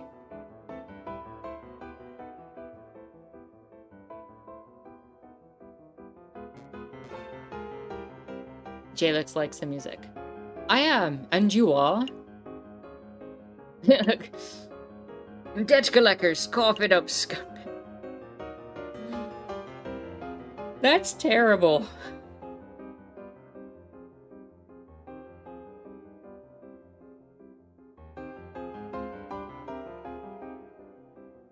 Lawyers, let's talk. We're lawyers sent on behalf of Dr. Falray. We're here to collect a debt that you owe. It's time to pay up, monsieur. Oh, mon Dieu, I completely forgot about that. Listen, I'd be happy to pay, but it looks like I don't quite have enough money on hand. What to do? What to do? I know. I have a brand new invention that will blow the doctor's socks off. It's a device that will completely revolutionize the surgical field. I imagine the doctor would prefer hard cash over some gadget? No, trust me. This baby will be worth 10,000. No, 100,000 francs, and the doctor will love it. Oh, alright then. Hand over the device and I'll pass it along to the doctor, right away. Well, it's not that simple. The device isn't finished yet. Not finished. I know exactly what needs to be done, but I'm missing some crucial parts. Perhaps if you had some time to spare, you could help me out, run out and collect what I need. What? No, monsieur, that's absurd. If you have a shopping to do, then you should do it yourself. Falcon, please, help the man. I can't spend the rest of my life in debt. Alright. No need to get all panicky. We'll hear the man out at least. Great, I'll take notes. What is it that you need, monsieur? Let's see. I need a copper pot. Pot? Like a saucepan? What on earth for? It's a necessary component of my invention. I can use it to build a portable electric battery. You see, when zinc rod is suspended in sulfuric acid accompanied by a copper surface, a current is generated. Save me your scientific mumbo-jumbo. One metal pot should be trivial to acquire. One copper pot. Oh, the copper part is important. Okay, one copper pot. I wonder where we could find one of those. I've seen copper kettles at Lowell's Market.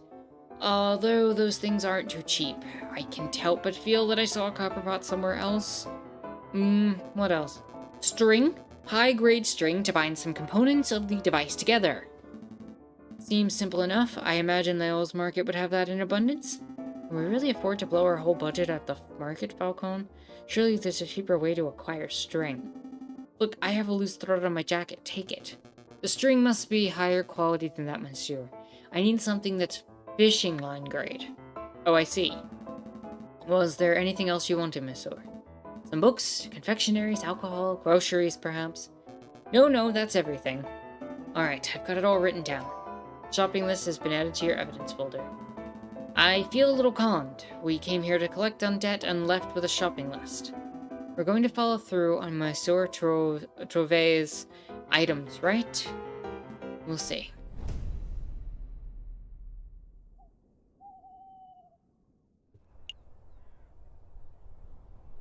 Trouvé. I took French for 12 years. Okay, Trouvé, thank you. Thank you, Duke. I will get that right next time. Oh,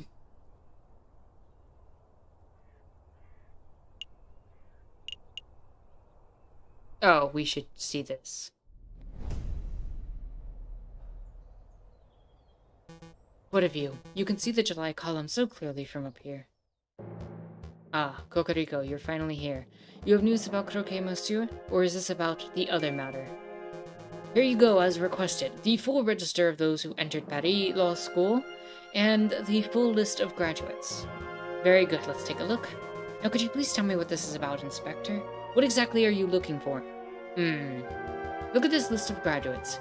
Do you see any names you recognize? I see my own, class of 1837. I see that moronic prosecutor, Rupert Rabington, under the class of 1846. Oh, and there's J.J. Falcone's name under the class of 1832. Very good. Now take a look at this register page from 1829. See anything amiss? Well, I don't see J.J.'s name, but I'm not sure quite what that implies, Inspector. The explanation is simple. J.J. Falcone changed his name sometime between 1829 and 1832, right around the time of the July Revolution. And why would he do that? Why indeed, Monsieur Cocorico, you and I are roosters. We are birds of justice, birds of French national pride. Falcone, he is a bird of prey. It is his very nature to draw his talons and lash out at those around him. I have no doubt that when pressure rises, he will show his true colors. I'm not sure if I agree with your personality assessment, Inspector.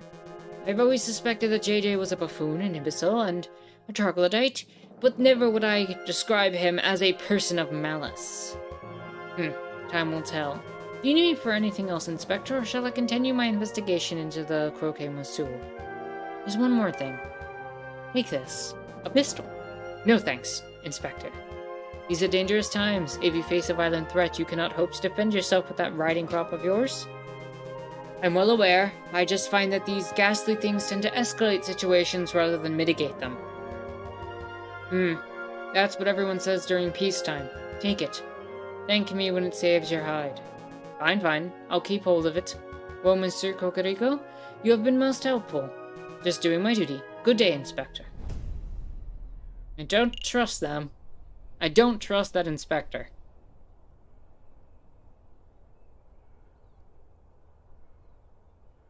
Don't trust that inspector. Okay, where to now?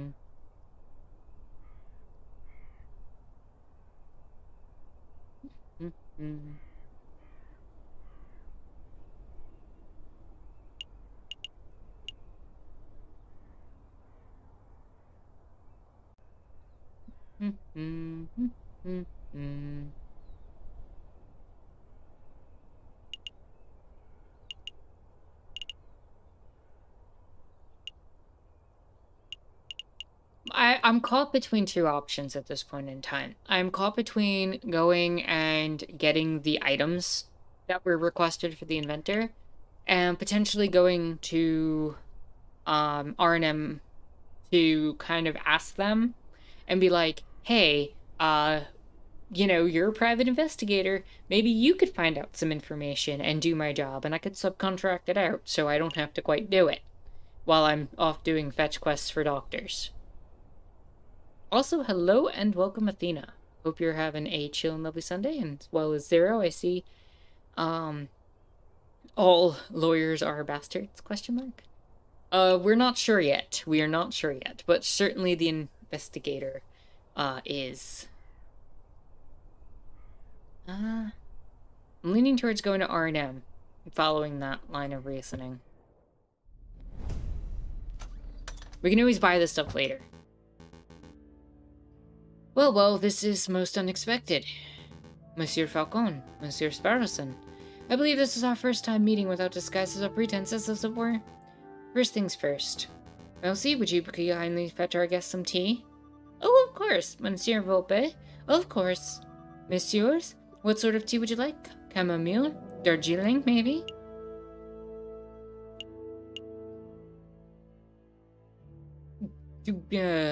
I'll do chamomile. Chamomile sounds good to me. Thanks, Mousy. Sure, I can go for some chamomile, too. Okay, 1 pot of chamomile coming right up. Let's get down to business. What is that you two came here for? We have a couple of questions. Have you heard of the Croquet Monsieur? A person called the Croquet Monsieur? And no, we aren't talking about the sandwich, unfortunately. Croquet Monsieur? You're referring to the black market salesman, the man who claims to be able to produce anything no matter how illegal? Yes, that sounds exactly like the person we were looking for. Do you know him? Me personally, no, monsieur. I know of his vile reputation. I see, then do you have any idea how we can find him? Meeting the croquet monsieur face to face is not easy. The man doesn't make himself known to just anybody after all. I know. I shall do a little investigative work of my own. Come back in 3 days and I will tell you where and when you can find the croquet monsieur. That's an enormous help. Thank you so much, Monsieur Volpe. Of course, there is a price. It's a small fee, mere 30 francs. Hey, we saved your derriere over that Prince Juan business. Is that any way to show your gratitude? Monsieur Volpe, you must understand that this is no personal errand. We are investigating on behalf of king and country. I'm sure your intentions are noble, Monsieur Falcon, but I am running a business here and a fox has to eat. 30 francs, and I guarantee I will find you the croquet monsieur. That's my final offer. What do you say? Well, we got 80, and we're gonna get 80 later, potentially, if we decide to go down this route, if this guy turns out to be a complete jerk, and we decide to turn him in. That means we got 50 at the very worst case scenario, while he does all the work. I think we just did a capitalism quite effectively. We'll take it. Here you go, monsieur. Very good. As promised, return in 3 days or later, and I will tell you where the croquet monsieur can be found. Rest assured that I will undertake my end of the bargain with care and diligence. Doug says Tara doing the most cop roleplay for it. I have not done that yet. I have not decided how I'm handling this yet. All I know is I am playing in a way that gives me the most opportunities, given that we exist in the system that we do in the game, to potentially help the most people with the money that's available until the revolution happens. Okay? Like a cop. I have not presented any information to the police, nor have I done any investigative work myself. I think I'm good right now.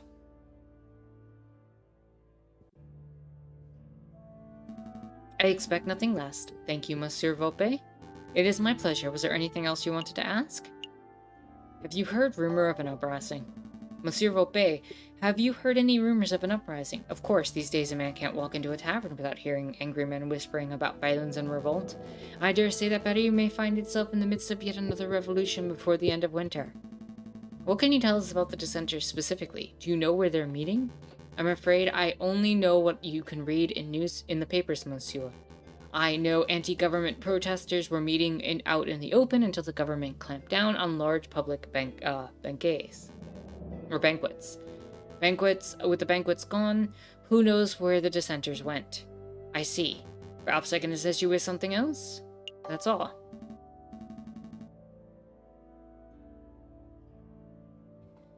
You technically didn't do it, just paid someone else to do it for you. But I haven't decided what to do with the information. And the thing is I can't help people if I don't have the information. So yes, I spent good money to have an ally who clearly helped a peasant woman and was willing to put his life on the line to help a peasant woman. I asked him to do some research. I paid for his expenses to do that research so that I could move on with other research in order to decide what to do with the information. I have done nothing wrong yet. That doesn't mean I won't be doing something wrong in this game, but at this moment in time, nothing bad has been done. As to you, messieurs? Tea's ready, Monsieur Volpe. It's ready. I'm afraid you're too slow, Mousy. Oh, bother. Yeah, they didn't stay for tea, and they spent a whole day there somehow. That bothers me. But actually that brings up a good question. Namely, where are they meeting, if they're not meeting in the banquets? And my guess would that be that they would be meeting in the tavern. Because it's a great place to talk and discuss information. I don't think going to the, if I'm wondering where they're meeting, right? they're not meeting at the engineer's place. They're not meeting at the market, which is where all the wealthiest people are shopping. It's not going to be that they're going to be at a place, with the arts. Like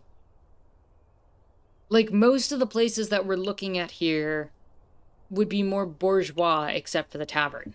The tavern's the only place that we have found that is not bougie right now. So we're gonna go to the tavern. Maybe everyone is a secret revolutionary. No drinking. Bad Falcon. I don't know why that reminded me of Jalix for some reason. No drinking. Bad Falcon. Calm down, Sparrowson. I'm just here for information. Taverns are the first place people go to moan about the government, therefore they are a perfect rebel breeding ground. Oh, that makes sense. It's you two. What'll it be today, wine or beer? I'm afraid it's just a question for now, Madame Quanel. We're looking for a man called the Croquet Monsieur. Have you seen him? No, that the name doesn't sound familiar at all. Okay, have you heard any of your patrons bad-mouthing the government? Of course, this is a tavern, hun. If people couldn't come here to grope and talk politics, where else could they go? That's true, but has anyone stood out? Well, just between you and me, the pair on the drinking floor have been acting very shifty. I'm not saying they are or aren't rebels, but they're doing far too much drinking and too much talking and not enough drinking, if you know what I mean. I think I do. Thank you, madame. Let's see, where to go? Did she just stay there in the drinking room? I really stopped paying attention.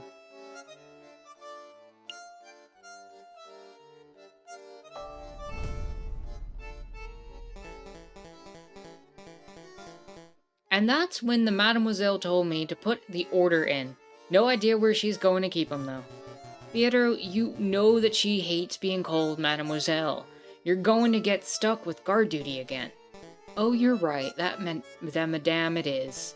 Wait, she ain't married, is she? So why do I have to call her madame? Why don't you ask her yourself? No way. She would straight up eat me alive if I asked that directly. Wait, hush up. Do you smell that? It smells like eavesdroppers. Can I help you, messieurs? Let's just be real. Monsieur, have you heard of a man called Falcon? Wait. There's a slight chance that these guys might be rebels, right? So if we ask directly, they might be scared off. Good point. I'll try to keep it subtle.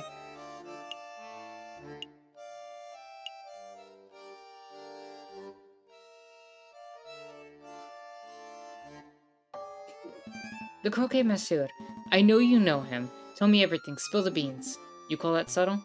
Who? The Croquet Monsieur, did you say? No idea what that guy's going on about. Don't try to pull the wool over my eyes, monsieur. I know you've met the man. Nope, definitely can't think of anyone with that name. Have you heard of this Croquet Monsieur, Pietro?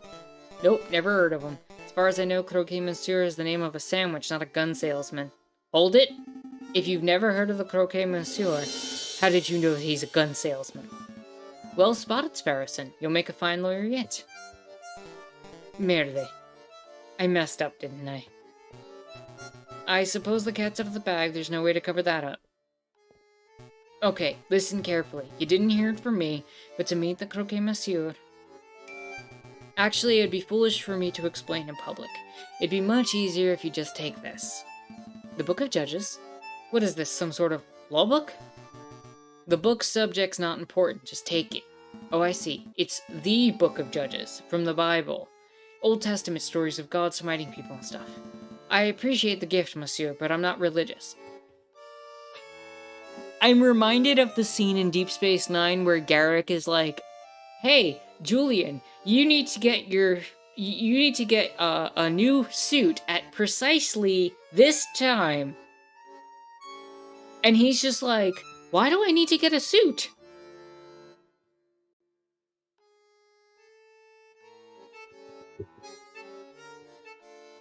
Also, that was not accidental French swearing from Tara.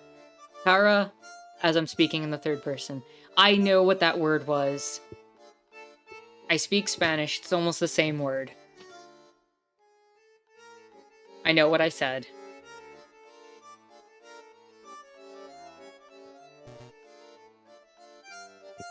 Nor am I. Then why are you... Just take it, you idiot. Bible books are what we use to pass around in code phrases, don't we? Intentional French swearing from Tara. Indeed. Pietro, please. I'm not trying to be low-key, and I can't do that if you're mouthing off that big beak of yours. Right you are. We should pardon Tara's French. Indeed, please do pardon my French, because my French has been terrible this whole game. Try to forget what my friend said. Just, with a little searching, and with the contents of that good book, you should be able to get what you desire. Is that a religious metaphor? No, monsieur, I'm being very literal. The Book of Judges has been added to your evidence folder. Well, thank you so much for the gift, monsieur. But to be honest, I have no idea how this is supposed to lead me to our gun salesman. Ah, I see. Well, I hear that there's an excellent friar who performs Bible readings at Notre Dame Cathedral. Perhaps if you show the man your new book, he'll be able to find you a particularly spiritual passage. Are you sure that this isn't all a religious metaphor? I feel like you're trying to convert me.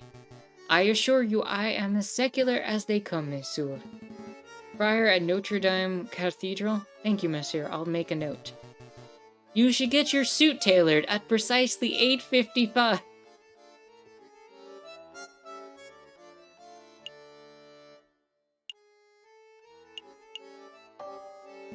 What were you two just talking about before we rudely interrupted? I'd like to include you in our conversation, but to be perfectly honest, I don't think it's any of your business.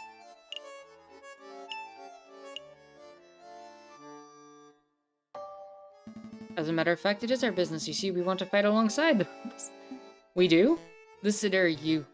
Hold on, Piero, let me handle this. Listen, messieurs, I've seen you two around a couple of times. We're acquaintances, I suppose. Now, I don't know who you are, but I do know that your line of work involves a fair amount of investigation. Therefore, I must assume you're some sort of detective or prosecutor. Am I far off the mark? Well, as I thought. Now, I don't claim to be part of any secret or rebel alliance. I've never heard of such a thing. But if I were a member of such a hypothetical group, I would not allow the entry of a man of the law like yourself. Understood? Damn, that's a solid shutdown. Yeah, I'll try asking something else.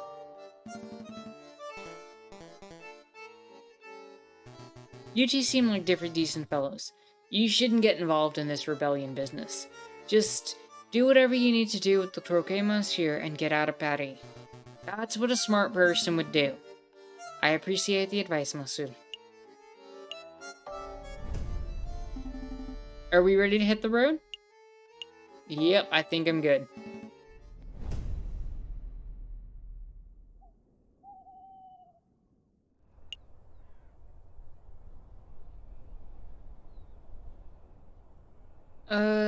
What did I miss? What did I miss? What did I miss? We should pardon Tara's French. Intentional French swearing. It's more like an insult. Means of the church. Shaking my head. That's Canadian French slang, I'm pretty sure, Duke. Yes, the people of Quebec are a separate and distinct society, after all. Falcon is confirmed Javert. How am I Javert? The only good thing about the people of Quebec is that they make French wonky. Also, Quebec is the only place that still uses French only. France has English stop signs. Duke says, more they speak a form of French that was more common at the time of the game than modern French. True. It's like a time capsule in some ways, but of the colloquial lower class French of that time. So they speak old-timey French. Yes, they speak old-timey French. Alright, let's head to Notre Dame.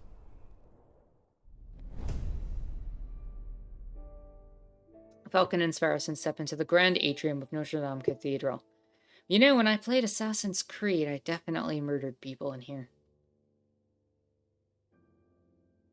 Scaffolding lines much of the crumbling outer wall. Unperturbed, a handful of devotees are silently killed in thought. Here for a little prayer, are we, Falcon? I had no idea you were the religious type. Don't be silly, I'm following on Fontaine's lead. We must find our mystery friar. Do you think it's the hunched-over fellow over there? I bet it's him. He looks super suspicious. It could be. Let's show some tact. Excuse me, Monsieur Friar. Is it Friar? Friar? I know English is friar, but how do you pronounce it in French? Do you know what tact is, Sparrowson? Welcome, my brothers, welcome. We are all welcome under the roof of the house of God. So you had Romulus and Remus? That's not, subtle. Are you here to confess your sins, or perhaps you wish to join in our services? Actually, Friar, we are here because... Falcon, that friar, he looks eerily familiar. He does look familiar.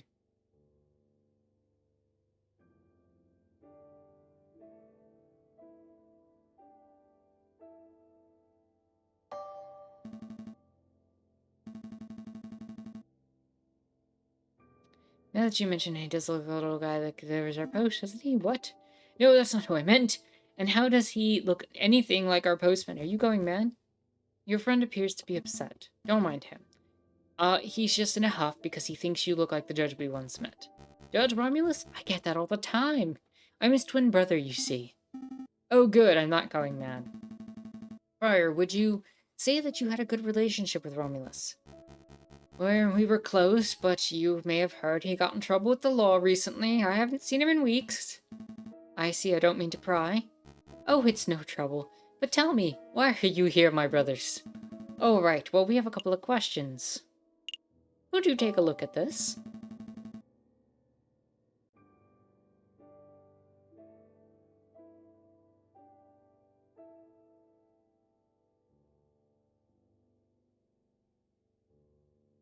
Friar, we have something we'd like to show you. Could you take a look at this? We heard you could give, special passage readings. I see, you have your own copy of the Book of Judges. I think you'll find chapter 15, verse 2 to be particularly enlightening? Let's see, chapter 15, verse 2. This chapter follows the journey of Samson, the heroic judge with divine strength. In this part of the scripture, Samson is confronted by the men who are angered by Samson's notion of justice. Please, could you read the passage? Okay. 3,000 men of Judah, went to the top of the rock, Etam. And they said to Samson, Knowest thou not that the Philistines are rulers over us? What is this that thou hast done unto us? And Samson said unto them, As they did unto me, so have I done unto them. As they did unto me, so have I done unto them. A beautiful sentence, wouldn't you agree? Poetic. A beautiful summation of justice. You understand the passage. That's delightful to hear. Yes, Samson was a great judge. Not a judge of today who sits on a high chair and files endless paperwork, but an old judge, a holy judge, a shofet. Shofets were to be admired and feared. They made their own judgment and dispensed their own punishments. Am I starting to ramble, aren't I? Okay, let's get back to the point. The key word of the day is Etam. That's the name of the cave where Samson hid, the rock of Etam. Etam, got it, I'll make a note. It's like a backwards mate, but I'm confused. What do we do with this key word? That is for you to learn on your own, my brothers. You appear to be intelligent. I'm sure that if you put your faith in the right people, you can uncover the truth. We'll see what we can do. Is there anything else I can help you with today? Perhaps you wish to make a confession. What's with all the scaffolding? Is there some sort of construction work going on? Ah, that's right, a little repair, a little renovation. It's no secret that the cathedral has seen better days. The cult of reason did a lot of damage back in the day of the revolution.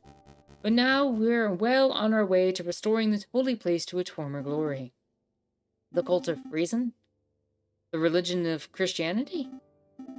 Hey, Falcon, what's the difference between a religion and a cult? Don't be rude, Sparrowson. Oh, don't worry, my brother. I understand how it is. To a young person, all ideologies look like gobbledygook in different packaging, don't they? Pretty much. Then maybe you'll come to learn the differences as you grow up. I promise some ideologies are worth following to the very end. But let's not talk more about cults and ideologies. Did you want anything else? No, I think that's it.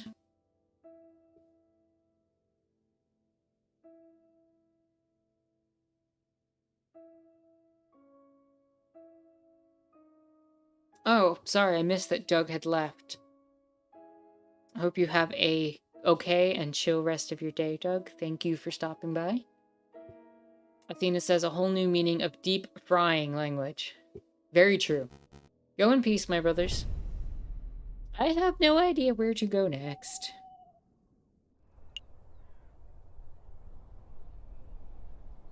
Mm. Mm-hmm. Mm-hmm.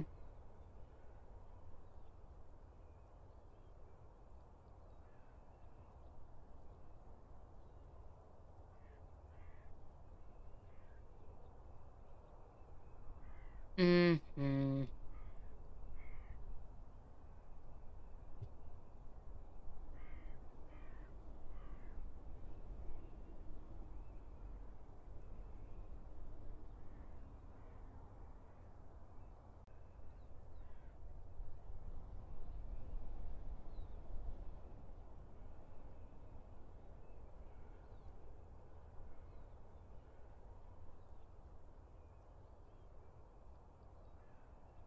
I don't know where to go.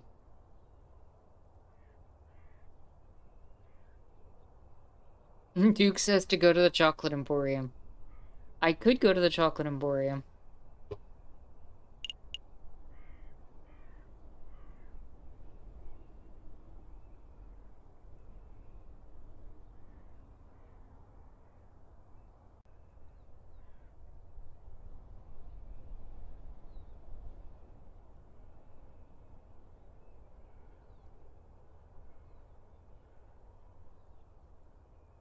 Yeah, why not? Let's go to the Chocolate Emporium.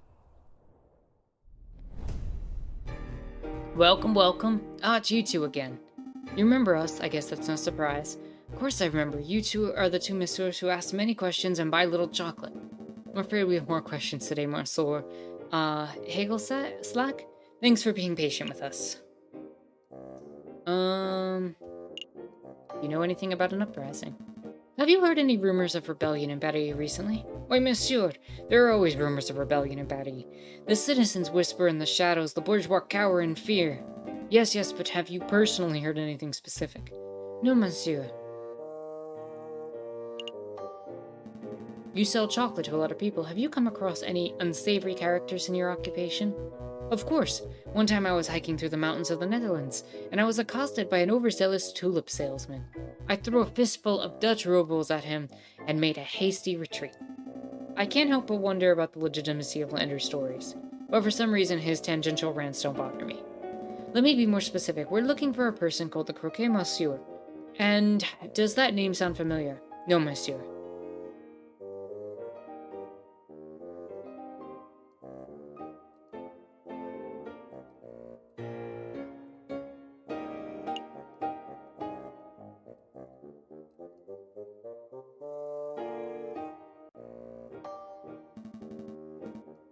I guess it was a little silly of me to look for intel about a rebellion in a chocolate shop. Perhaps I could help you with something else? Like what? Well, you may not have noticed that this is in fact a chocolate shop. I am of much better service as a chocolate salesman than a rumor monger. Of course. May I have a chocolate recommendation? I'm looking to buy a box of chocolates for a friend. May I have a recommendation? Could it be? Am I the friend falcon? Is this the gift for me? Certainly, monsieur. If you're looking for something romantic, then perhaps an elegant heart-shaped selection from Tuscany would suit you. Romantic, you say? I don't feel that way about you, Falcon. But how could I decline this such scrumptious gift? No, that wouldn't work. Do you have anything more suitable? Would be suitable for any occasion? Ah, then perhaps you want this box of 20 creamy chocolate swirls from London. They are very sweet. Nobody can resist. Yes, those are perfect. Take them, Falcon. Take them. For pity's sake, Sparrowson, why are you being so fidgety? No reason. Then cut it out, it's weird. I think those would work nicely, Monsieur Higglesack. How much are they? 5 francs, perhaps a little steep for some, but I assure you that their quality is more than justifies the price tag. Can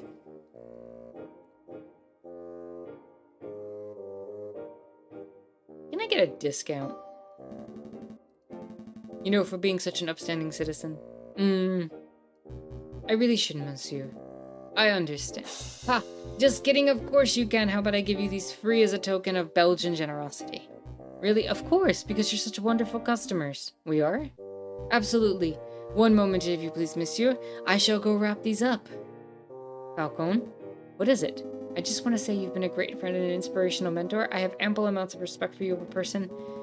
You do know these chocolates aren't for you, right? Oh. Yeah, I knew that. Good, just making sure. You're breaking my heart, Falcone. Here you are, monsieur. I am sure the recipient will enjoy them. A box of chocolates has been added to your evidence folder. Thank you very much, monsieur, thank you for putting up with our endless questions. It's been my pleasure, monsieur. I don't trust those chocolates.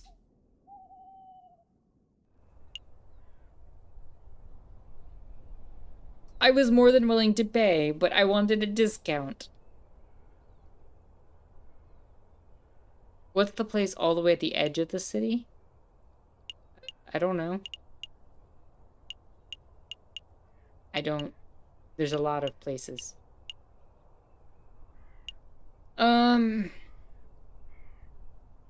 Those things cost 2.5 times the daily average wage. Yeah, for sure. They're not for, you know, the peasant class by any stretch of the imagination.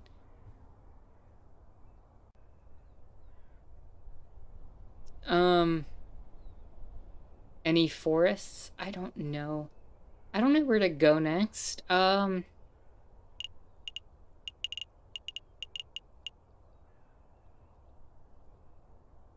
Artists, scholars, and historians. People might have information there. The librarian didn't like us very much. I don't want to go there again. Not gonna go to the high court. I don't need to go back to the bar. I can guess I could get the information, but I'll wait. I feel like the next places to go would be the palace and the art center. Like, I feel like that's probably the next best location outside of the tavern to find information. I'm gonna go to the Louvre. Excuse me, madame. Do you have a moment to talk about the Cult of Reason? Peddle your pyramid schemes to someone else, bud. I've got a kid to feed. Madame, it's not a pyramid scheme. Madame, take the leaflet at least. What about you, monsieur? Would you like to learn about the glorious teachings of Jacques Herbert? A cult, is it? Not today, monsieur. I've already been in my fair share of cults. But this cult is different. A member of the Cult of Reason, huh? Strange. I thought that cult died way back in the old revolution. Falcone, that person. He looks like a run-of-the-mill cultist. I could see that, but doesn't his face look familiar to you? Very familiar. Actually, the resemblance is uncanny. Shall we get his attention? Uh-oh, he spotted us.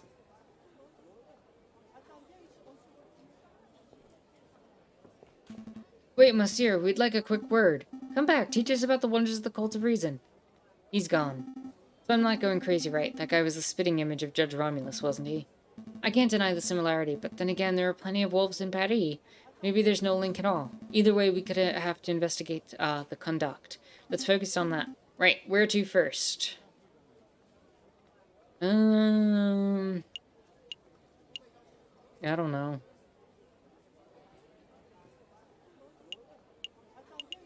I guess we'll check out everything while we're here. Oh, who to question, who to question? Oh dear, it's these guys again. Keep it together, Eric. Maybe they won't recognize you. Excuse me, monsieur. It's us, the Philistines, remember? Are they talking to me? Yep, definitely talking to me. Okay, deep breaths, Eric. Hi. We have a couple of questions if it's no trouble. Oh, it's no trouble at all. What's the deal with the cultist outside? That seems like it's the question that makes the most sense. Did you see the cultist outside? The cultist? You mean the cult of reason fellow? Yeah, he accosted me a few days ago. We chatted for a while, not by choice, of course, but because I didn't know how to get out of the conversation. Got a little out of hand, he insisted that I take a pamphlet. Let's have a look at this. Be Your Own God, An Introductory Guide to the Cult of Reason by Jacques Herbert. And he even added his own signature, see at the bottom there. Do my bestest, bud Eric. Happy readings, best wishes, Sylvius.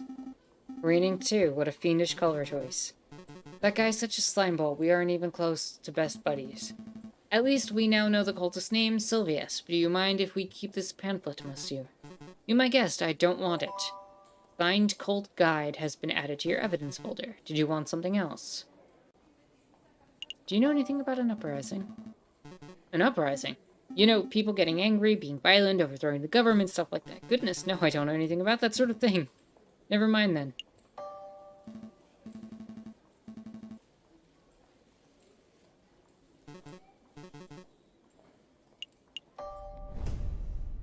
Okay, this is the room we investigated during the Poison Rose case, right? Why are we back here? I can't help but feel that I saw something here a couple of weeks ago, something that may be of use to us. Really? Alright, let's take a look around. This wouldn't do. Looks like it's made of iron, and it would be too... Are we going to steal the copper pot from here? This urn. I remember it. It's the one that smelled of chocolate. Yes, but more importantly, it's made of copper. Why is that Oh, I see. You're thinking of Monsieur Trouvé's request. He wanted a copper pot, didn't he? This would do nicely. But this is a museum piece. We couldn't just take it, could we? Couldn't we? I don't know. Could we? We could. Oh, man. This is great. I got paid to find revolutionaries that I have no intention of turning over. And now I'm about to steal a copper pot from a museum.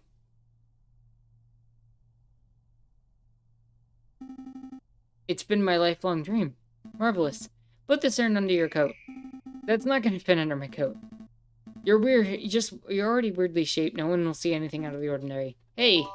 Copper urn has been sneakily added to your evidence folder. This is exciting. What else shall we steal?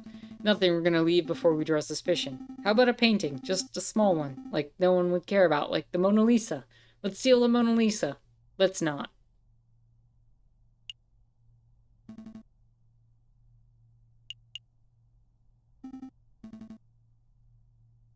I think we got everything we came for here.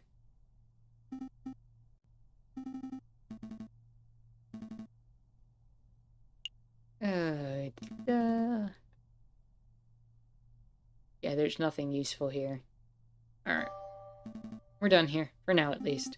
We can't spend all day robbing Roman artifacts. I suppose, so where to next?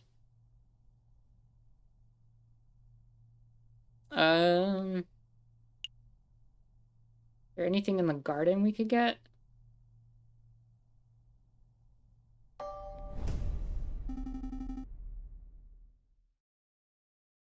Falcon, isn't that our old friend? You. Oh, never mind. How's the work going, monsieur? Don't ask. I'm trying not to think about endless piles of dog poop and litter. What do you want? I haven't found any interesting bits of paper today, if that's what you're hoping for. Actually, we just wanted to ask you questions.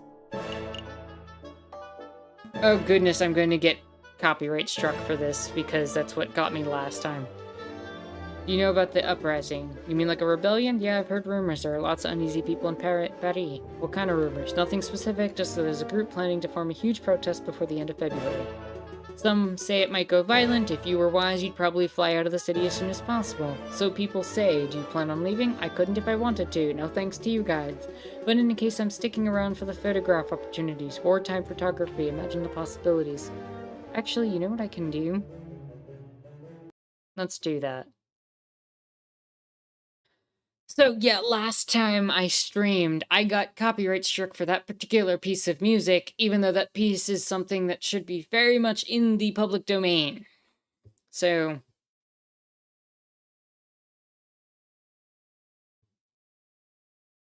if you don't hear the music, that's why. I'm sticking around for the photograph opportunities. Wartime photography, imagine the possibilities. Sounds dangerous. Sounds like a good way to get hit by a stray bullet, I guess, but that's all that danger just means that it pays really well. I've thought this plan through. We liberated that urn from its colonial prison. Athena says, I feel like the elephant plays a role in this. The urn smelled of chocolate. That was from the last mystery that we did, where the swan had used the chocolate to try to poison the king. So that the elephant had sold the chocolate to the judge who had put poison in it. So no, the elephant is not responsible. At least at this time. Did you want something else? Did you see that cultist in the Place du Carrousel? Yep, he's been hanging around all week. Today he tried to hand me a leaflet, so I told him where to put it. And where would that be? What? Where did you tell him to put the leaflet? Oh, I see, never mind. Monsieur Robinio, what do you know about that guy? What's his story? His story? How should I know? He's just a cultist loser. The Louvre attracts this types of crazies all the time. I see. Did you want something else? That is all. We'll get back. Let you get back to work. That is everything here. Yeah, I think we're good. Alright, we can turn the music back on.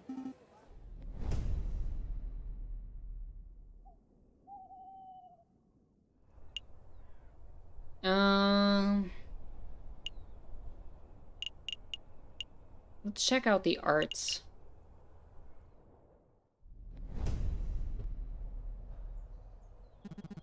Well, if it isn't the rude lawyers. Oh yeah, he was by here. Oh yeah, because we needed something fishing grade. That makes sense. I owe you? Yep, my fishing line was snapped when I dragged you out of the water the other day. I had to buy a new reel. The way I see it, you owe me 2 francs for the fishing line and 1,000,000 francs for saving your life. I don't have 1,000,000 francs, 1,002 francs. Really? But you look so bourgeois. Alright, I'll tell you what. 2 francs for the line and we'll call it even. Fine. Here's your 2 francs. Consider it a gift of gratitude for saving my life. Much thanks, monsieur. Now, why are you here? Why are we here? Oh, right. We have some questions. I mean, how's the fishing?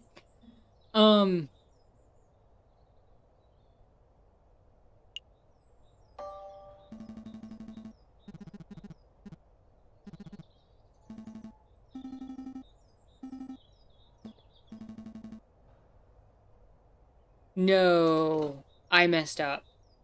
I already realized I messed up.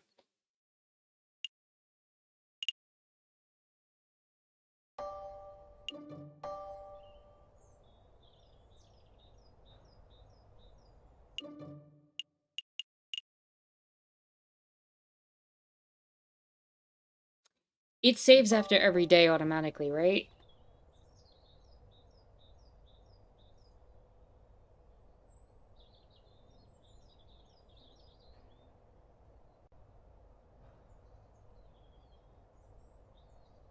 I'm gonna try it.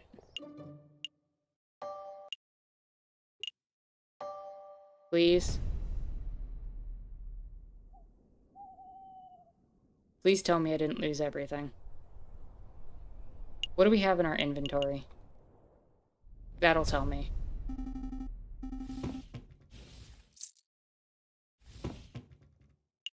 Okay, yeah, we're good.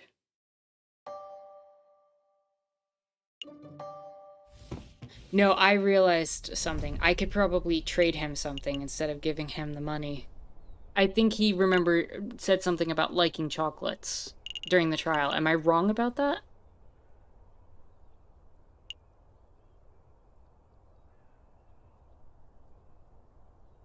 And we have a box of chocolates.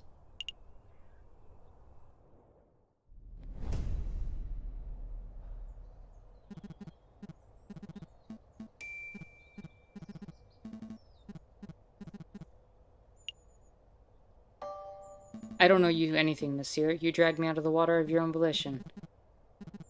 You don't come here to pay your debt. Why are you here? Why are we here? All right, we have some questions.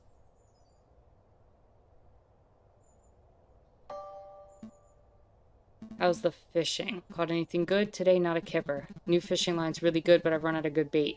It's practically useless by itself. That's quite an issue. Do you think the fishing line would work like high-grade string Monsieur Trouvé wanted? It just might. Say, Monsieur Kingley, since you aren't catching anything, would it be possible for us to take that new fishing line off your hands? Sure, what's it worth? Didn't we already go over the fishing line payment business? Yeah, but that was compensation for the old fishing line. If you want to buy the new line, that's a whole separate matter. Also, I saved your life, remember? And I was polite enough not to rub that fact in your face much. Fine, fine. So how much did the new line cost? 10 francs. There's no way that line cost 10 francs. You're right, it cost 1. But I added a little markup. That's obscene. I guess it is a bit. I'll tell you what, if you can provide me with some killer bait, I'll give you a free line. Killer bait like worms? Sure, worms, sweets, whatever. Whatever it be, do you have bait or do you just want to pay the cash? I have bait, I think.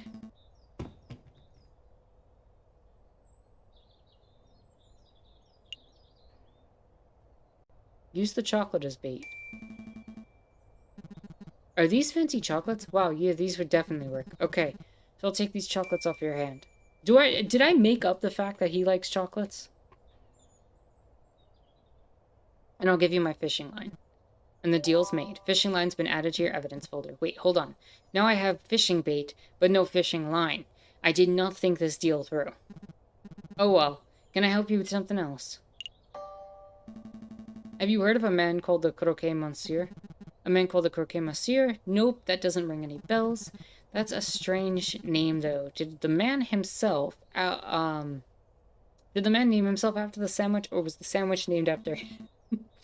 I have absolutely no idea. I can only aspire to have a sandwich named after me one day. The Sparrow Son. Thick slices of white bread, mayonnaise, cheese, chicken, bacon, slices of sausage, honey-glazed ham. Stop, you'll give us all heart attacks. I think that's all.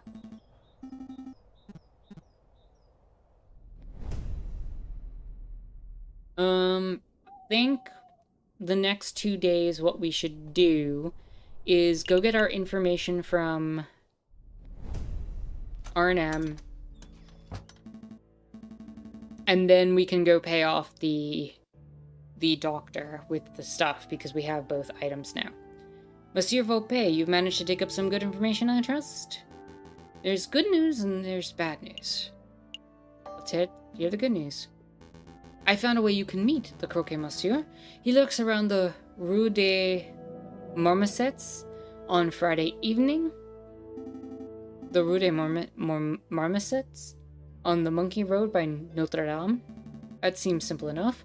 What's the bad news? The Croque Monsieur refuses to speak to anyone who does not know his secret password. I'm afraid I was unable to secure that particular password. I see, that is a problem. I apologize that I could not be of more help. No problem at all, monsieur. You've given us a fantastic lead. Rue des Marmosets? On Friday, I'll be there. And I think we know what the password is. We do? Come on, Falcon, don't be bird brain. I shan't delay you to any longer. I'm sure you have a lot to investigative work to do. That we do. Thank you all for all the help, Monsieur Vaupé. Oh, we did that on the right day. Oh, wow. I think that changes our plans. The good doctor can wait.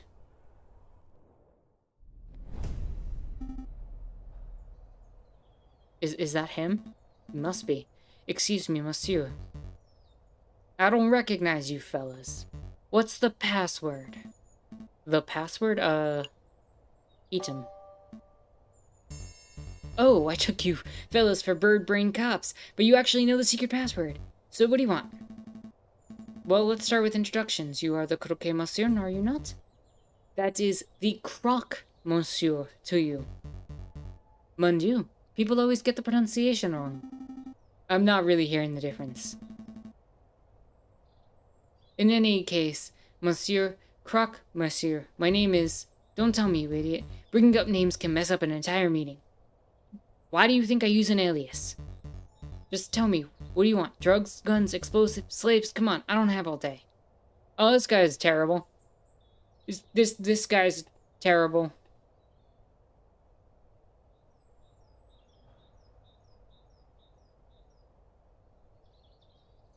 This guy's terrible.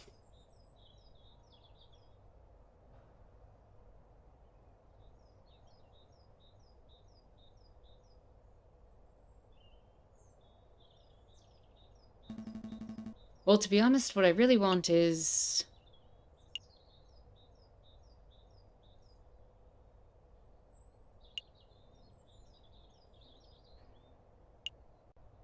a fancy gun. I am in need of an exquisite firearm that can't be bought from any old gunsmith or merchant. Ah, you're a man with discerning taste, huh? Take a look at this. It's my own custom manufactured masterpiece. The greatest pistol in the world. Double-barreled, ivory handle, percussion cap. Of course, it takes mini ball ammunition, so it's super accurate. Certainly quite something. I'll give you this one right here and now for 500 francs. 500 francs for one gun? It looks nice, but it can't be that good. Listen, this is a one-of-a-kind gun. Double-barreled mini-ball pistol that's cutting-edge technology. Frankly, you're robbing me blind at 500. So are you gonna take it or what?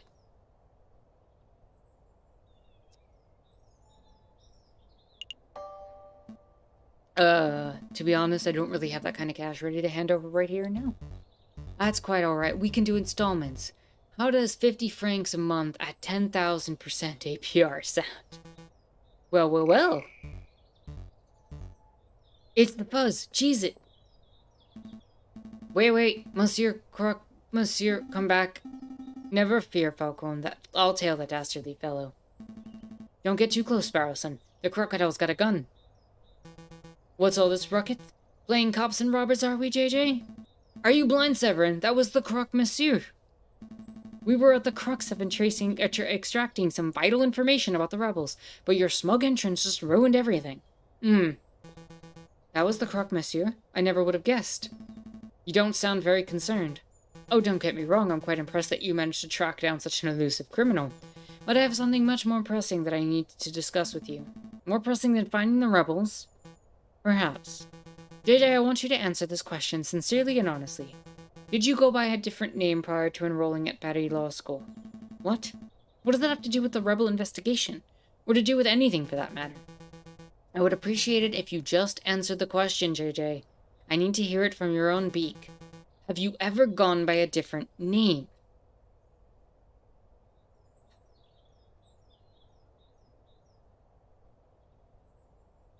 Should we be honest with him? I feel like we should be honest with him. He hasn't been, like, a jerk.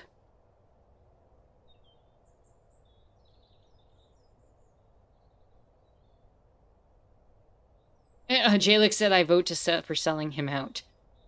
Yeah, I'm kind of in that line of reasoning, too. Do fish like the sweet taste? They don't respond to sweets much. They might not be sensitive to ordinary salt. Fish sense bitter substances like acids just as well as we do. If you take 2 slices of pizza and put them together so the topping sides are touching, is that a sandwich? If so, I want someone to name it after me. That's technically a calzone. It's good to know about the fish. Thanks, Athena. Very true. Thank you. 18th century Italian folded pizza, aka calzone. He sure is snappy for an alligator. The copper urn would be worth quite a bit. I'm not giving away the copper urn. I need the copper urn to go to the inventor because the inventor is going to help us pay off the doctor. Zara says highway robbery to be fair. Predatory lending in today's age.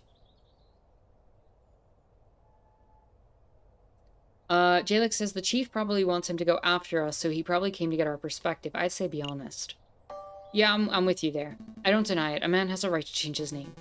Indeed, a man does have that right. But why would a man do such a thing? I don't appreciate your accusatory tone. You sound like just like Inspector Volerty. Wait, that's it, isn't it? The inspector ordered you to dig up some dirt on me, didn't he? Answer me, Severin. What is going on? What did Inspector Volerty say?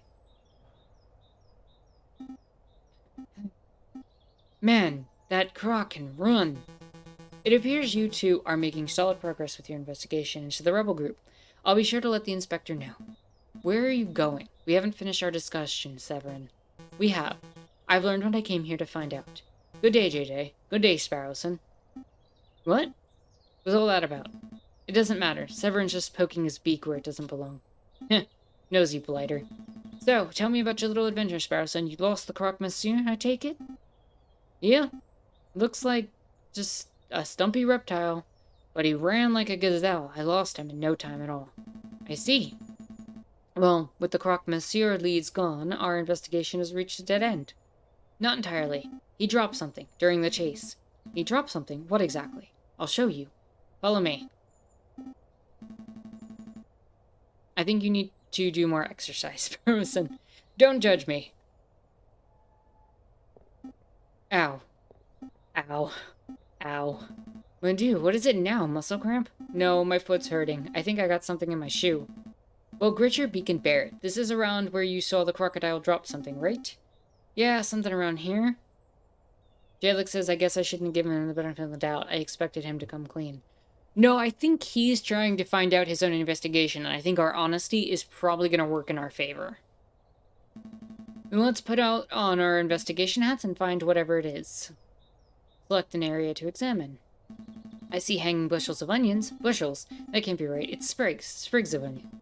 How about bundles of onion? That seems pretty neutral. Confederacies of onions. Okay. Blocks of onions. The sign is difficult to read. The paint is faded. Trotto fruitier? Frickdel fructier? There's no way it says that. You just made those words up. All words are made up, Falcon.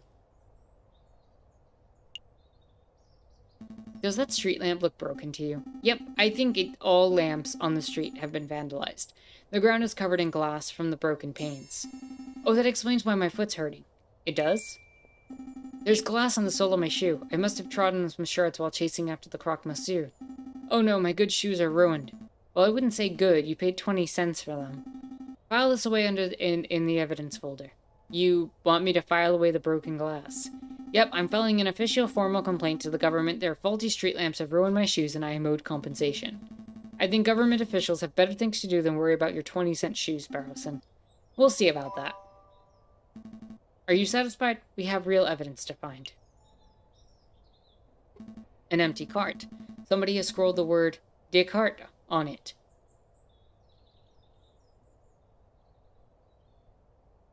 Wow. I don't think so, Falcone. See the graffiti on the wall behind you? The wall. Somebody thinks Stefani. Yeah, this is the thing that croque monsieur dropped. It's a list. 40 muskets, 20 pistols of gunpowder, 3,000 musket balls, to be delivered to the sleeping city. This is an invoice. I don't see any names on here, but given the contents and quantities, the goods are probably intended for the rebels. Excellent find, Sparrowson. It was nothing. But the sleeping city, where could that be? It's a city that sleeps a lot.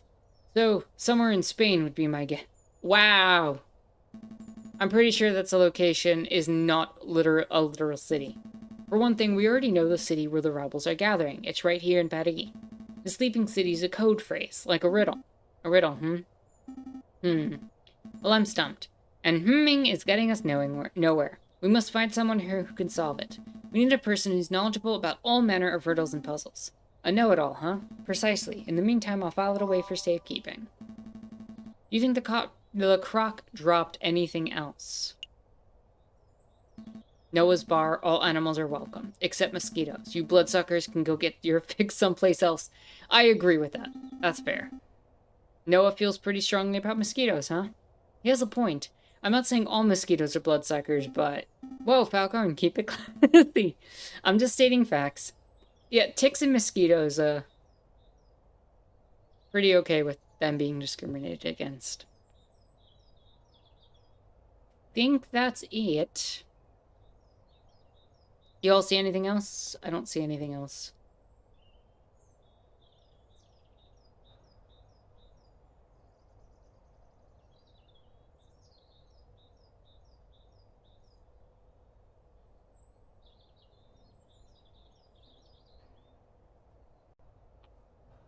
If all mosquitoes were bloodsuckers, they'd be landlords. Think we're done here. I guess we can always come back if we've forgotten something.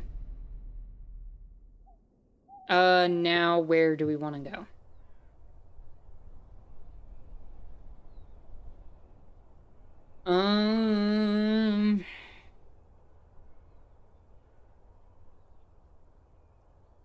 Oh, there's an event.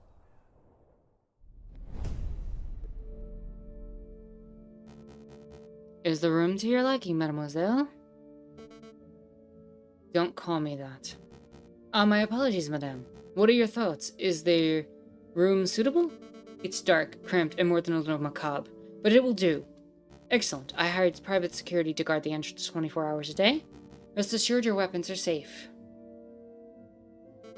Tell me, Friar, are we doing the right thing? Of course we are, madame. There cannot be a change without bloodshed. No revolution without revolution. Surely you aren't having second thoughts. Of course not. I just want to serve more. I want nothing more than to serve justice to the corrupted rulers of this country. When the time comes, I'll be the one to pull the trigger.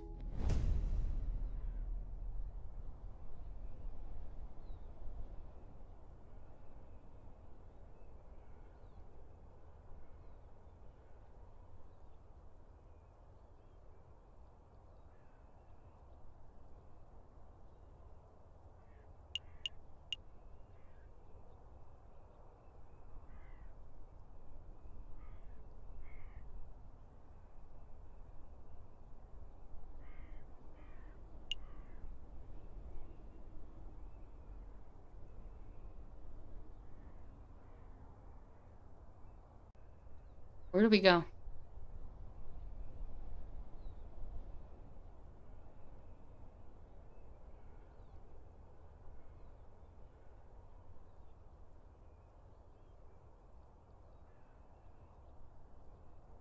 Where do we go?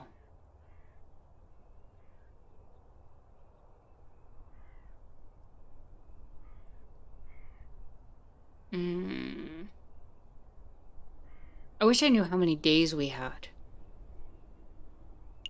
I don't really want to go here.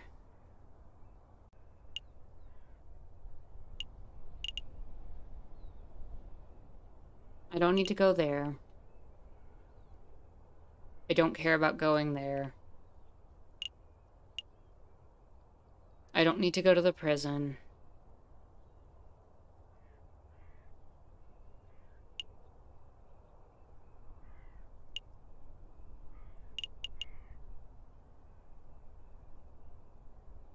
That's not helpful. That's not helpful.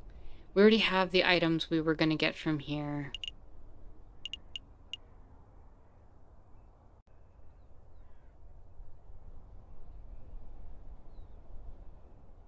I mean, I want to investigate the library, because I feel like that'd be a good place of information.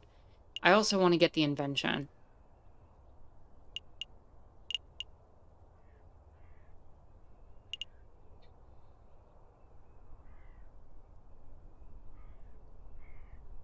What do y'all think?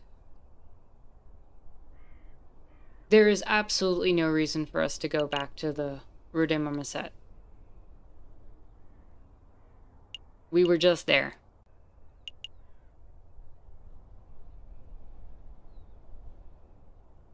We're not going to get information there.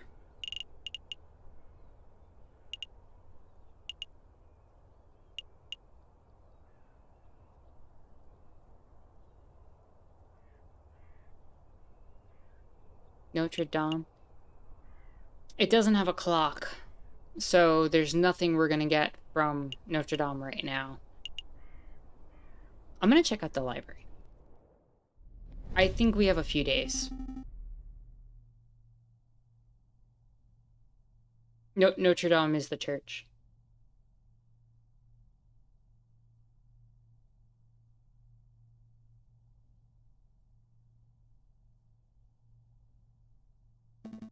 Of course, all librarians like riddles. That was my thinking. That maybe the librarian could help with the riddle. Stereotype or not, we have to hope it's true. That Bulfin is our best chance of getting to the bottom of this. Time to put our polite faces on here. He's here now. Good day, Dremio and Dremio. Why, good day, monsieur. It's a pleasure to see you again on this fine day. Tell me, kind monsieur, do you like riddles? Of course. Here's one for you, messieurs. What has two mouths and 4 ears, yet talks twice as much as it listens? Us. You. It's you, messieurs. You. You come in here yammering and yelling, never stopping to close your beaks for 1 minute. Very good, monsieur. Laugh, Sparrowson. We need to get into his good books. Ha ha ha. Oh my goodness. Okay. This might be an obscure reference for some people, but this just reminded me of the scene from Final Fantasy X where the protagonist character that you can name, Titus or Titus, ends up just belting out a laugh on top of like this walkway, and they're just like, ha ha ha. That's all I'm reminded of right now.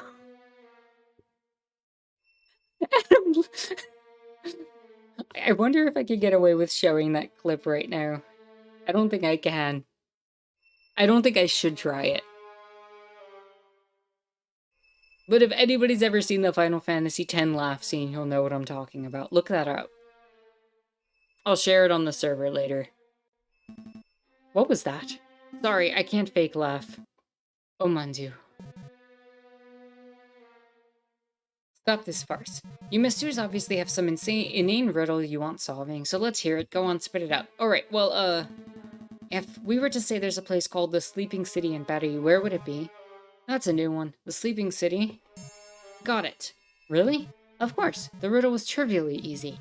There are plenty of locations that could be called a sleeping city, but only one that earns that title in Paris. Oh? And where would that be? We know the answer, of course, obviously. We were just fact-checking to make sure that you got it right. Think it through, messieurs. What kind of city is only inhabited by those who sleep all day and all night? I got it. Spain. Don't be daft, Sparrowson. Spain isn't a city. But perhaps the monsieur is referring to the capital of Spain, Madrid. Nice sleepy place. Spain, Madrid. You two are remarkably dense, aren't you? Sleep is a metaphor. Actually, it's one of the oldest and most powerful metaphors in the history of literature. It symbolizes death itself, so the cemetery, or maybe the grave sites outside of a church. The sleeping city obviously refers to a city of the dead, a necropolis. Think, messieurs, think. Use your puny avian brains. Do we have any necropolises in Paris? Of course. The catacombs, the winding tunnels of the dead that lie beneath our very feet. Very good, monsieur. That's the first semi-intelligent thing that you've managed to say all day. And do we know a church or cathedral that happens to have any sort of entrance into said catacombs? You have more questions, don't you? Oh, yes. Can you give us a brief rundown of the history of the catacombs? The cemeteries at Paris were overflowing by the end of the last century. It was a mess from what I hear. To create space, King Louis the 16th ordered for our skeletons to be excavated and put into the unused mine tunnels that lie under the city. So with a little renovation and many years of hard work, the mines were successfully turned into a subterranean mausoleum. So what, it's basically a grave for a few thousand skeletons? Millions, more like. Don't underestimate the size of the tunnels, monsieur. I know that the bourgeois don't like to tour the catacombs, don't they? Correct. It was quite the bourgeois tourist hotspot for some 20 years ago, but if you were hoping to pay a visit, you're too late. The church had all the entrances sealed shut fairly recently. Why would the church do that? Believe it or not, they considered the turning of a mausoleum into a tourist attraction to be in poor taste. Oh, right. They shut down all the entrances? Really?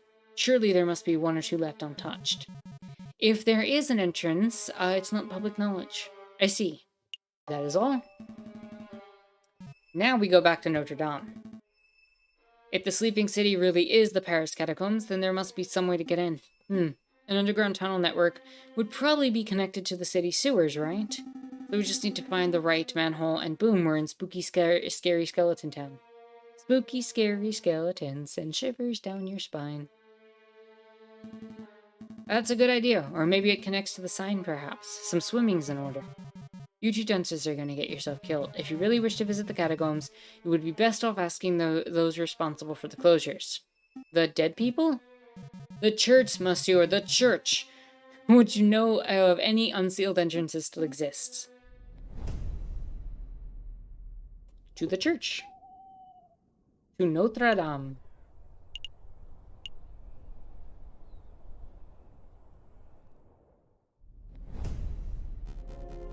Did you sneak out of the Louvre again? I keep telling you, my brother, you can't risk being seen. There's too much at stake.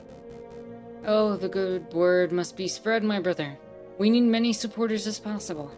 No more sulking in the shadows, no more cowering in the dark. We must rise up against our oppressors.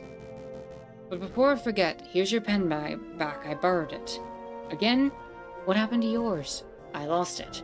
So careless. Don't sweat the petty things, brother. Let's focus on removing the obstacles that stand in the way of our father's dream. Right, like the annoying little bird has been poking his beak into our business. He is dangerously close to uncovering our secret. You want me to take care of him? It would be in our interests. I have a trap in mind, but... Ah, someone's coming. Go hide. Ah, my brothers have returned. What can I do for you today? A confession, perhaps? Actually, Friar, we're here for information. We want to know if... we want to learn about the catacombs that lie under Paris. Catacombs? You don't want to go there, my brother. It's a wretched and haunted place. I'm sure it is, but we know the church was responsible for having the entrances sealed shut. So we figured that there may be a super secret fire-only entrance that only you know about. A super secret entrance. That's an interesting idea. You know, you are not the first birds to have asked about that. We aren't. Yes, Cockerel paid a visit yesterday? Perfect posture, snooty, one-eyed, or scowling. The first, a prosecutor, I think he said he was.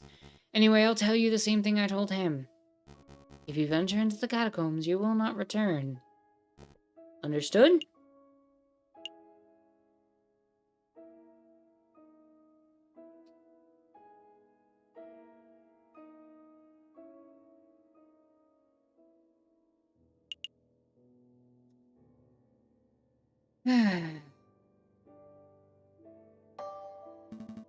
Out and clear. We'll stay away from the catacombs. Good, very good.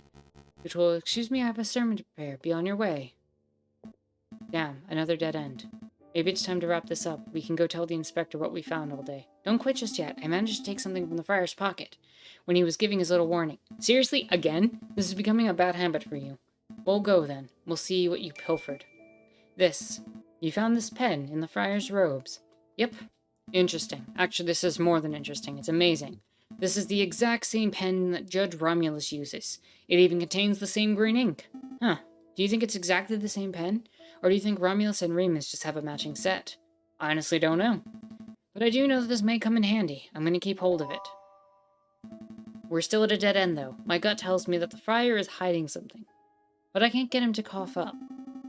It's not like we can beat the information out of him. Let's just do some other stuff, and maybe we'll stumble across some clues. Maybe you're right. Let's go.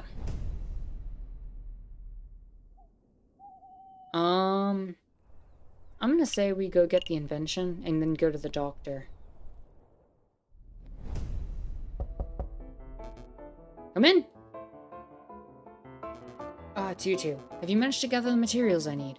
Yes, monsieur, the string and copper pot, exactly as described. Here you go. What? What is this? Did you get this pot? It looks like it belongs in a museum or something. It was a little tricky to procure the necessary items, but with a bit of asking around, we managed to find suitable substitutes. There's a general store down the street that sells string and discounted copper pots and the like. I assumed you would have gone shopping there. Well, no matter, no matter. Give me 1 minute, I'll finish assembling the device.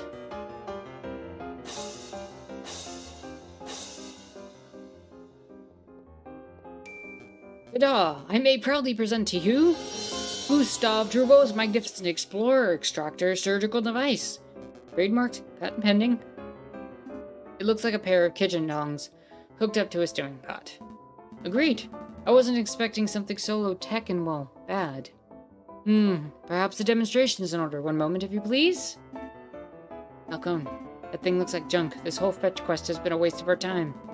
I suspected that this man was delusional from the very start.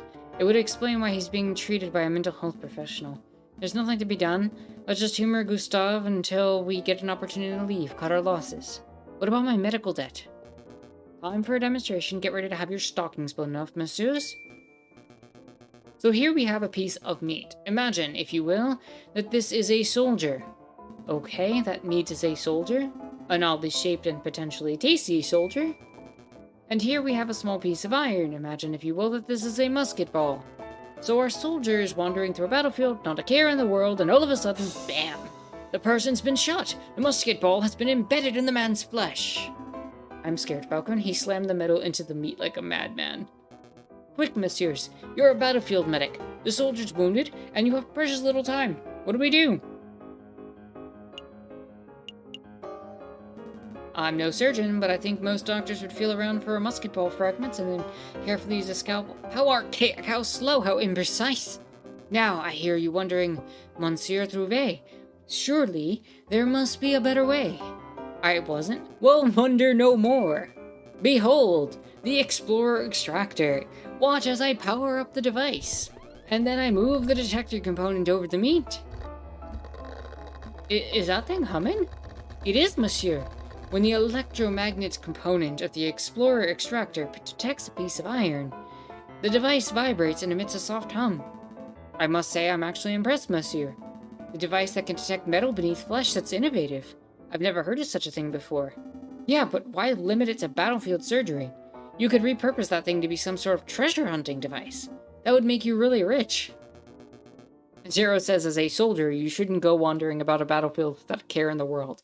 That is true. That sounds very deadly and dangerous.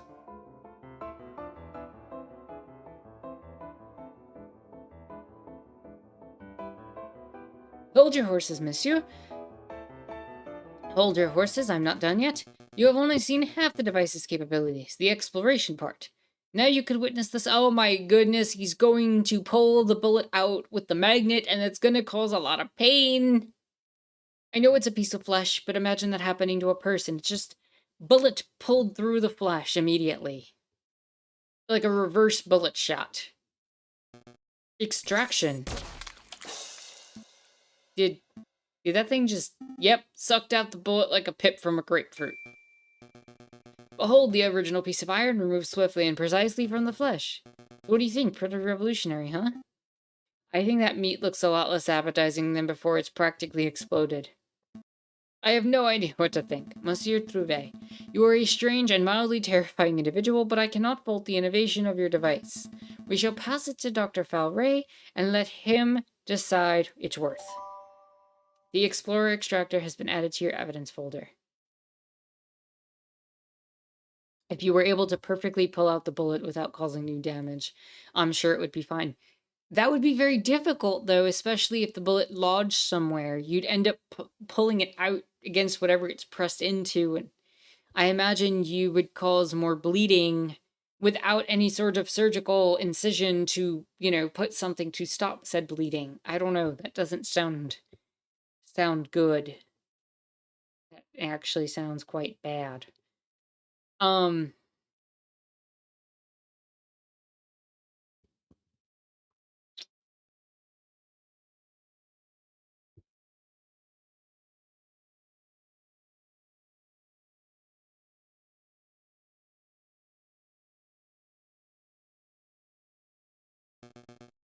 Thank you. I'm sure the good doctor will approve.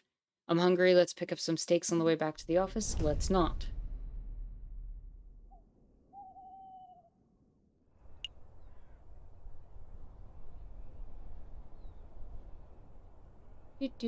Do. What are we up to?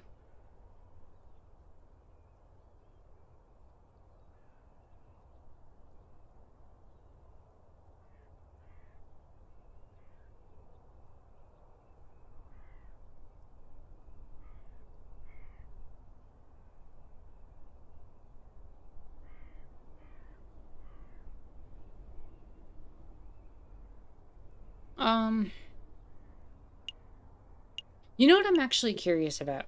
And this just came to mind.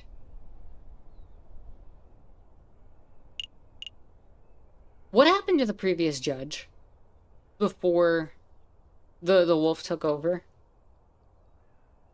I'm gonna say let's check that out. Why not? We've got investigation time, I think. Judge Maxime. Oh, hello, Monsieur Falcon, and, Blueberton? Sparrowson. Right, Sparrowton. Your Honor, we heard you had an accident with a flight of stairs. It's good to see you're back on your feet. A flight of stairs? No, I was actually assaulted, if you can believe that. I can believe that. I was just standing by the scene, minding my own business, and the next thing I knew, I was on a riverbank 100 kilometers downstream. That sounds a little familiar.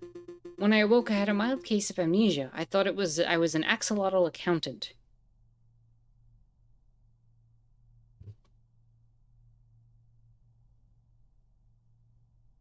An aviary attorney with a companion axolotl accountant?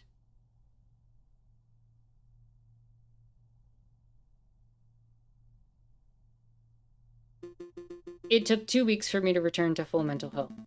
In any case, Your Honor, it's good to see you back and healthy. Would you mind if we ran a couple of questions by you as part of an investigation we're undertaking? By all means. Judge Maxime, have you heard of a person called the Croquet Monsieur? You're referring to the arms dealer, are you not? Yes. Have you ever convicted him? No, the man is notoriously unfindable and uncatchable. I don't think anyone working in law enforcement has so much as seen his face. That's crazy. Well, there's no reason why we can't be the first to stop him, right, Falcon? Judge Maxime, have you heard any rumors about an uprising? Of course, tons. You have no idea how many criminals rant about bringing down the government. You know, I was the one in charge of prosecuting the ones behind the June Days uprising of 32. That was some messy legal work. What about recently? Have you heard anyone talking about anything specific? I'm not attached to the case, but I hear that the impostor Judge Romulus had some very strange things to say. Cults, anarchy, fire, and gunpowder. The man is not mentally stable. I mean, I feel kind of insulted here. We knew that much already. That's all. Alright, so that was a thorough waste of time. Why do I only have one option? Why do I only have one option? That doesn't look good. Did I run out of investigation time? Did I mess up? Did I mess up?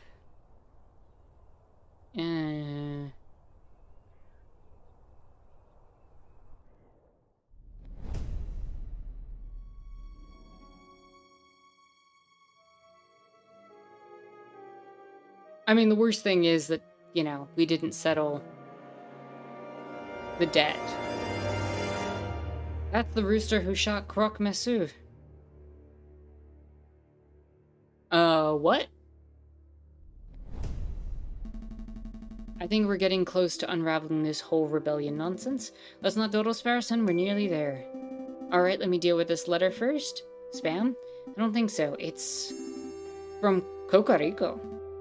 Severin, well, go ahead. Sparrowson, let's hear it. JJ, if this letter reaches you uninterrupted, then it means that I have been captured or killed by the rebels. What? Last evening, the inspector gave me a tip-off of a midnight trade between the rebels and the Croque Monsieur on the Rue des Marmosettes. I intend to watch from the shadows, but I know that such a mission is a dangerous one. Wish me luck. If this is the last correspondence you'll ever hear from me, then I suppose I should end on a positive note. Falcon, you're a good friend and an excellent lawyer. I'm sorry for belittling you all these years. Kind regards, Severin Cocarico. Is this for real? There's no way. The letter has to be some sort of setup. It's Severin's handwriting. Where do you think he is? I don't know. Why would he go alone? I don't know. But we have to help him, right? I mean, if that trade was at midnight last night, it's 10 o'clock now, he might still be okay. Maybe, I don't know. Come on, Falcon, pull yourself together. We've got to act fast while there's still time on the clock. You're right. Sparrowson, grab your coat. We're going to save Severin. Really? Are you serious? Absolutely, I know we can do it. With all the investigating we've done over the past couple of weeks, I think we know the rebels better than they know themselves. We can find them, we can outwit them, and we can bring Severin home alive. You're bursting with confidence, but where are we going? Was Severin's letter not clear? He was investigating the Rue des Marmosettes, so that's where we should start. Yeah, let's go. Oh boy. Oh boy. Oh boy. This is gonna go bad.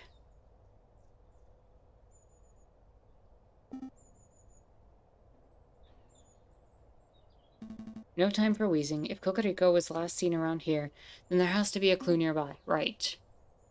Select an area to examine. There's a pool of blood here. It looks fresh. Kokoriko's? I see drag marks heading towards that tunnel, which leads straight to the scene. If I had to guess, someone was killed here last night and their body was hastily disposed of in the river. But I see several sets of bloodied footprints, too. Some are faint.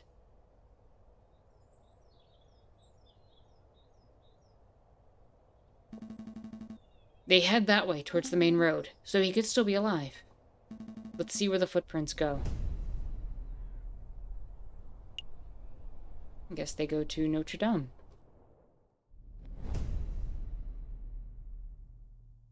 Here, the footsteps lead right into Notre Dame. Seems that way. Unbelievable.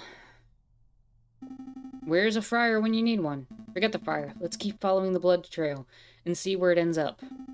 Wait a minute, Falcone. Shouldn't we get the police involved before we go any further? The police can't be trusted. You remember what Severin wrote in his letter? The inspector was the one who gave him the tip-off. Huh? What are you saying? That you think the police are in on this? At this point, anything's possible. We have to stay focused on the trail. Hey, wait up. That way leads straight down to... I'm famished. When is that mouthy parrot gonna relieve me of duty so I can go grab a snack? The trail keeps going. Isn't that the concierge jailkeeper? Quark? It's Quark, you dummies. I had no idea you were a religious man, monsieur. I'm not. I had a career change. Private security pays much better than regular old jailkeeping, you know? Monsieur, we don't have much time, so I'll keep it brief. We're following a trail that leads to the door behind you. We need you to let us pass. The door behind me? Yeah, you idiots, that door leads straight to the catacombs. You don't want to go there. Catacombs? And besides, just because I know how to get in doesn't mean I'm just gonna let you pass. I've got a job to do, I've got integrity, I've promised to act as a guard, and that's what I'm doing. You want a bribe, don't you? Bingo, what you got?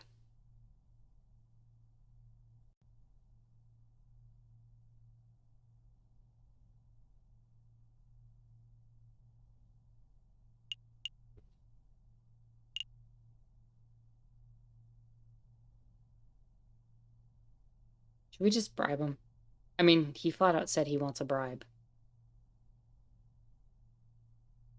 Also, hello and welcome, Cynthia Cat. Hope you're having a chill and lovely Sunday. You know what? Just take the 10 francs. 10 francs. What are you trying to insult me?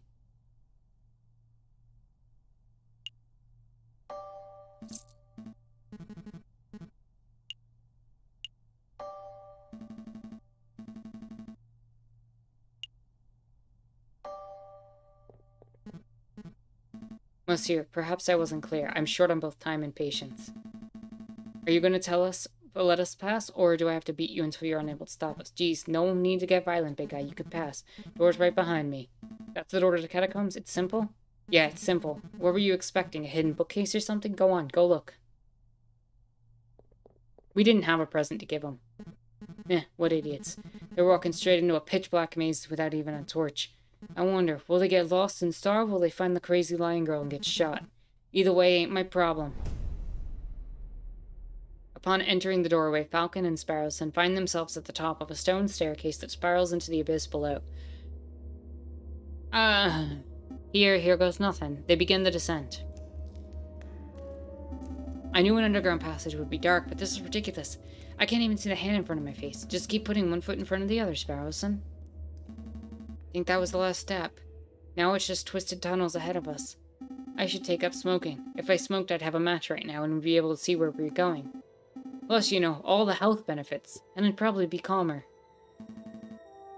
Keep it together, Sparrowson. I know. I'll unravel this loose thread from my jacket. We can just trace the string to find our way back if we reach the dead end. Good thinking. Just like Theseus and the Minotaur. Wait, there aren't any Minotaurs in here, are there? Head of a bull, body of a bull, scary stuff. That's not... Actually, never mind. It feels like there's a gap in the wall here. I guess the path branches? I can feel a slight breeze coming from the passage to the left. The air seems a little more stagnant to the right. Which path should we take? I feel like the breezier path seems like the smart abrupt decision, right?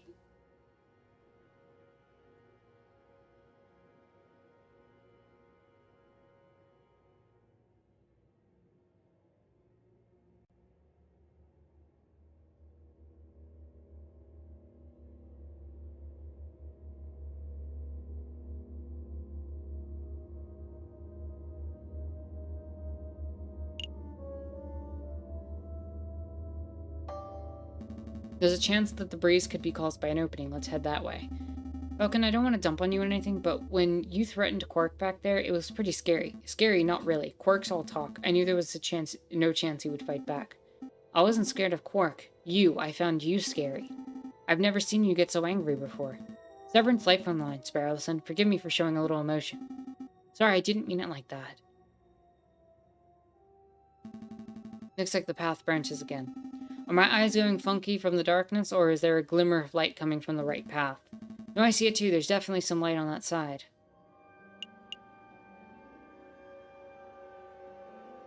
The light might be where the torches are. It's definitely getting lighter. I can see my hands again. That might just mean we're getting close to an exit, right? Maybe that's all been a wild goose chase. Hush, listen. Voices? Voices. We're getting close. Wait, Falcon, aren't you scared?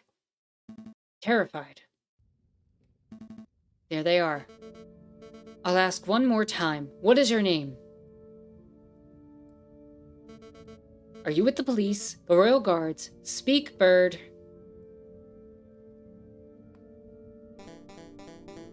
Ma'am, Beaumont, we've been here all night, and he simply ain't talking. He didn't react to coaxing. He didn't react to torture. Maybe it's time to, administer some justice. Justice. That word. Oh, the rooster finally crows. You want to know who I am? Fine. My name is Severin Cocorico. I'm a public prosecutor of the Cour d'Assises. Well, Sev, it's been a pleasure, but we can't be having spies running around our base of operations now, can we? So without further ado, I hereby sentence you to... Wait a minute, Pietro. This is no ordinary spy. Because he's a prosecutor? No, because he's the bastard who condemned my father 10 years ago. Whoa, are you sure? I had my suspicions when I saw his smug air of arrogance, his holier-than-thou glare. But now that I know his name and occupation, there is no doubt. Do you remember, Bird? Do you remember the trial of the homeless lion in the winter of 1835? What was your father's name? Jean Beaumont. What were his crimes? His only crime was trying to feed a starving child.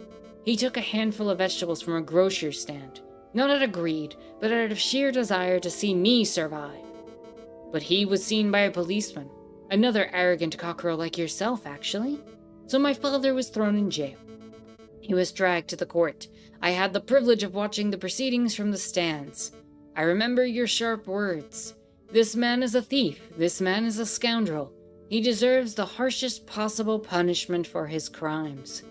You didn't care about the consequences. You didn't care why my father did what he did. All you cared about was fulfilling your lust to see a criminal behind bars. My father received a sentence for 5 years. He died on his 3rd. Do you remember him? Mademoiselle, in all my days as a prosecutor, I have seen over thousands of cases. I'm not going to remember a single bread thief. You rotten Connard! We're all just insects to you, aren't we? Who cares if a child starves on the streets so long as you put enough criminals behind bars to meet your quota, am I right?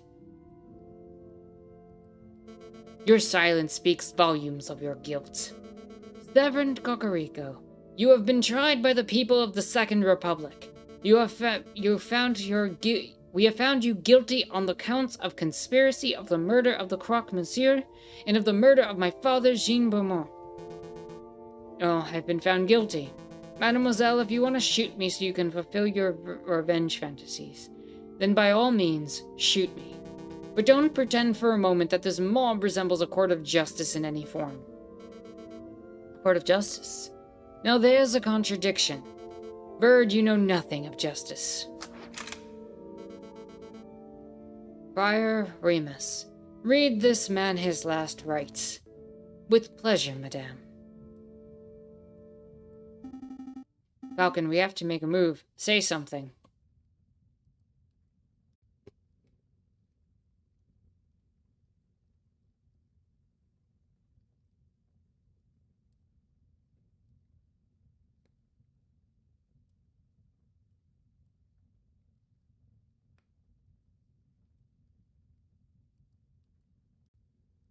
I am caught between a few different minds with this answer.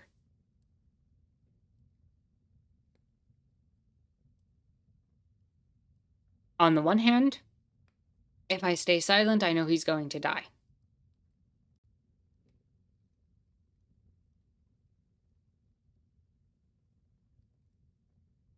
Jalix says I don't want to see Kokoriko dead. Why? Why does he deserve to live?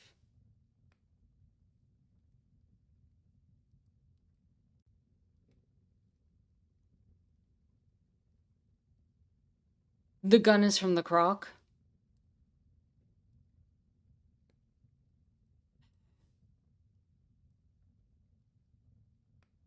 Maybe it's a flawed gun. Here's my thing. On the one hand, Kokoriko represents a form of state violence. He represents the... He represents the prosecution. The people who take a criminal and put them in prison. And serve the state in that regard. The form of justice is putting people in prisons. People like that person's father, who merely wanted to provide for them, for their own child, food, because they didn't want to see their child starve. On the other hand, Kokoriko no longer serves that position. He has changed, by his own admission, his perspective away from prosecuting for the sake of prosecution, and has changed his perspective to not do that type of action. And so the man he is today, and that we would be condemning by staying silent in this moment, is not the man who made the decision years ago. We don't know if he killed Croc Monsieur. That's what we're being told.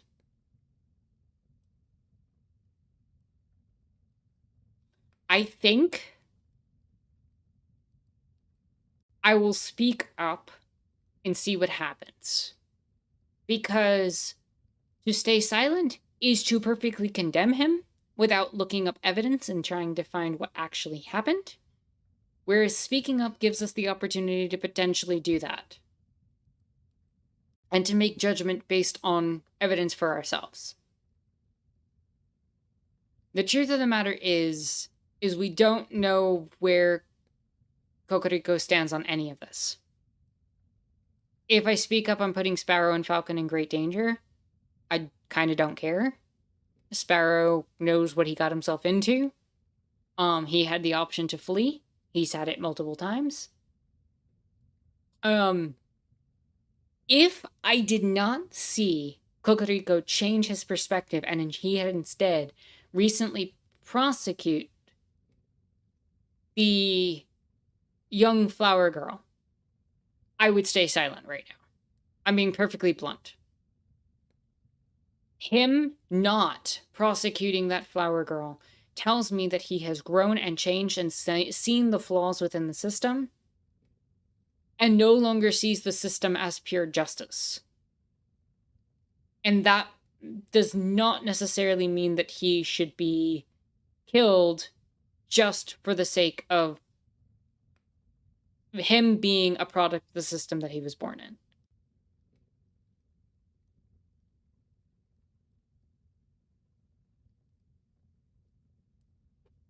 I don't think that. And you could very easily argue that he deserves it, and I would potentially agree with you, based on his past crimes, as it were. That said, I think we should still speak up and see where it leads us.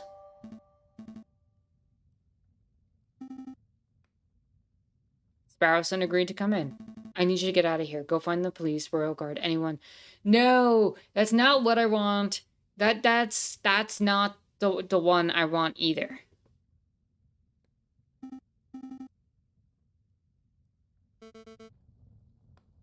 Because this woman has every reason to be angry. Just pull the trigger and be done with it. Wait. Wait. Wait. Wait. He's right. This is a terrible trial. There's no evidence, no defense, no examination of the facts.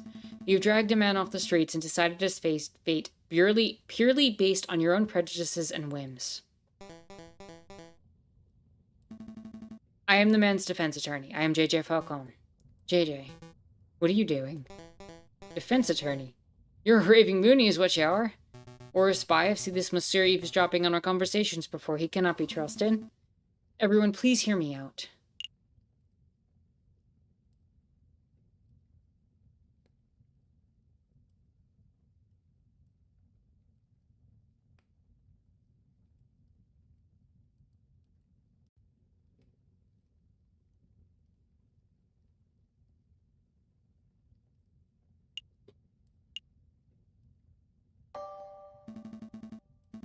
Friar Remus, you are a man of God. Surely you don't approve of this sort of mob violence.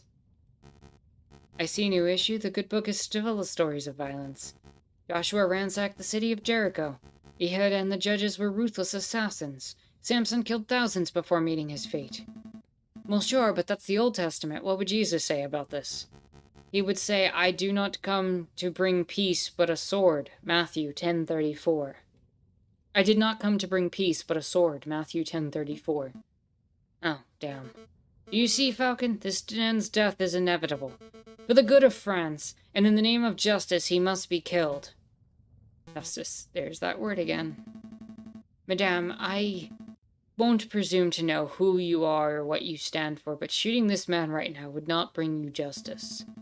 It would only serve to satisfy your desire for revenge. Justice, revenge, what's the difference?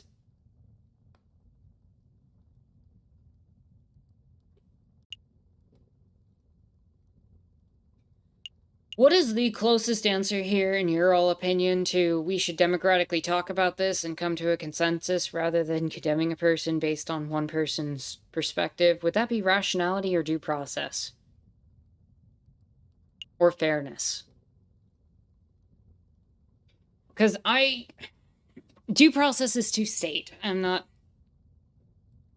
Maybe replace Cocorico with the king. That'd be fair.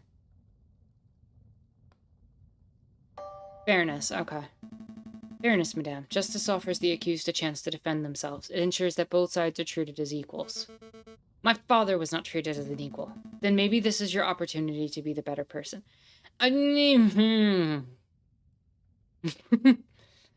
Why do the oppressed always have to be the better person? Madame, surely you aren't entertaining the words of this heathen? Fine, Falcon. We'll play this your way. You shall have a formal trial for the murder of Le Croque-Monsieur. Excellent. We shall head back to my office and file the necessary papers. Don't take me for a fool. You'll walk us right into a trap. We shall have the trial right here and now. Right here, in the catacombs? It's as good a place as any. I suppose we'll be needing a judge. I volunteer. No thanks, Piero. We're trying to form a courtroom, not a circus. Oh, just go see how the security's doing, Piero. We don't want any more spies wandering in. Rightio. Perhaps I can help, madame. You know I'm a pious man, after all. Okay, Remus, you can be our judge, and I will lead the prosecution. What about a jury? With due respect, I don't trust your peers to be impartial. Look around you. As we speak, we are being watched and judged by countless dead men and women. They shall be our jury. That may work as a metaphor, but in practical terms... In practical terms, it is me you have to convince, Falcone. Convince me that this bird is not guilty. After all, I am the one who holds the gun. Looks like we're ready to get started. The trial of Severin Cocorico is underway. He stands accused of the murder of the man known as the Croque Monsieur in cold blood. It's funny, because crocodiles are cold-blooded. Be here all week. Madame Beaumont, please explain the details of what happened. Very well. Last night at the stroke of midnight, 2 gunshots were heard on the Rue des Marmosettes. Pietro alerted us, and we managed to arrive before the police did. On the scene, I saw the man known as the Croque Monsieur, a good friend of ours, lying in a pool of his own blood. Standing over the body, I saw the murderer, Severin Cocorico, still clutching his murder weapon. Why do I have a sincere feeling that what happened is that Severin ended up trying to shoot the investigator because the investigator was corrupt and actually shot the Croque Monsieur? That's my guess, my hypothesis. Am I to understand that you did not witness the crime firsthand, madame? That you only saw the aftermath? Yes, but one of us did happen to see the incident itself. Ma'am, Beaumont, I found this, pigeon running around our tunnels. I am no pigeon, monsieur. He's a spy in any case. What say I execute him right now? It's alright, he's with me. The investigator's the chief of police. With you? He's my assistant. He carries my bags and stuff. Falcon, I trusted that you did not have any other assistants lurking around the corner? No, but no. Then take your lackey out of my sight.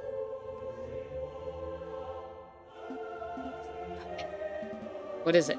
I saw someone lurking in the catacombs. I think he's watching us from the shadows. Another rebel? I don't know. But he got spooked when he saw me and he dropped this. What's this, a political pamphlet? Whole pamphlet has been added to your evidence folder. Well, I best be getting back to the patrols then. Not so fast, Pietro. You witnessed the crime firsthand, did you not? I did, ma'am. Then you can be our first witness. Go stand in the center. Okie dokie? Do I need to say an oath or something? That won't be necessary. We trust you. Just tell us what you saw last night, Pietro. Okie dokie. I saw it as plain as day. The Croque Monsieur was just minding his own business on Rue des Marmosettes, when all of a sudden, this here brute of a rooster appeared with his gun in hand. Bam! The rooster fired. The croc slumped to the floor. Using the last of his strength, the Croque Monsieur drew his own gun. Bam! The croc fired back. So to clarify, Cocorico shot first. Yes, ma'am. No question here. That's leading. There is more than one rooster. There is more than one rooster. What happened next? Well, I guess you guys, Fontaine, Remus, and you, ma'am, were the only a stone's throw away from the cathedral, so I ran to get your help. We arrived back on the scene maybe a minute after I'd left. And there I saw the dead Croque Monsieur and this murderous Severin Cocorico with my own eyes. Thank you for your report, Pietro. It's nothing, ma'am. You see, Falcone, Pietro is not the sharpest knife in the kitchen. True that. But he's an honest to a fault. I would trust his word with my own life. I don't doubt the man's honesty, madame, nonetheless, but I would like to cross-examine the witness. Cross-examine? What does that mean? I don't claim to be an expert of the law, but that was always my brother's role in the family. But I think a cross-examination means that Falcon would like to waste our time by asking pointless questions. Actually, it means I would like to make sure that Pietro's story holds up under scrutiny. Yes, I will be asking questions. Not only questions that directly relate to the case at hand. Clearly a pointless stalling tactic. Madame, shall we put an end to our trial? No, we will let the bird have his total cross-examination. But I'm warning you, Falcone, don't mess with me. Don't mess with you. If I get the slightest inkling that you are rambling to stall for time, I will end this trial on the spot. Do I make myself clear? Start questioning Cocorico's shoe size or the color of Croque Monsieur's underwear, and I'll lose my patience. Yeah, I get it. Select a statement to question. I feel like the rooster fired, but let me think.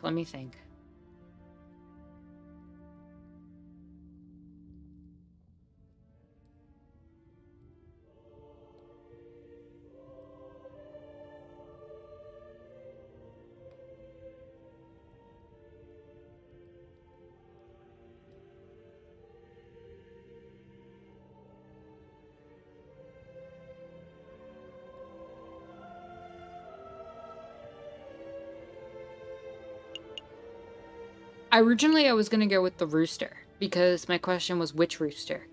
But I'm starting to think plain as day is the answer.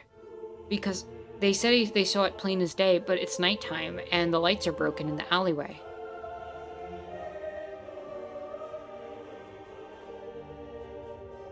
So how did they see?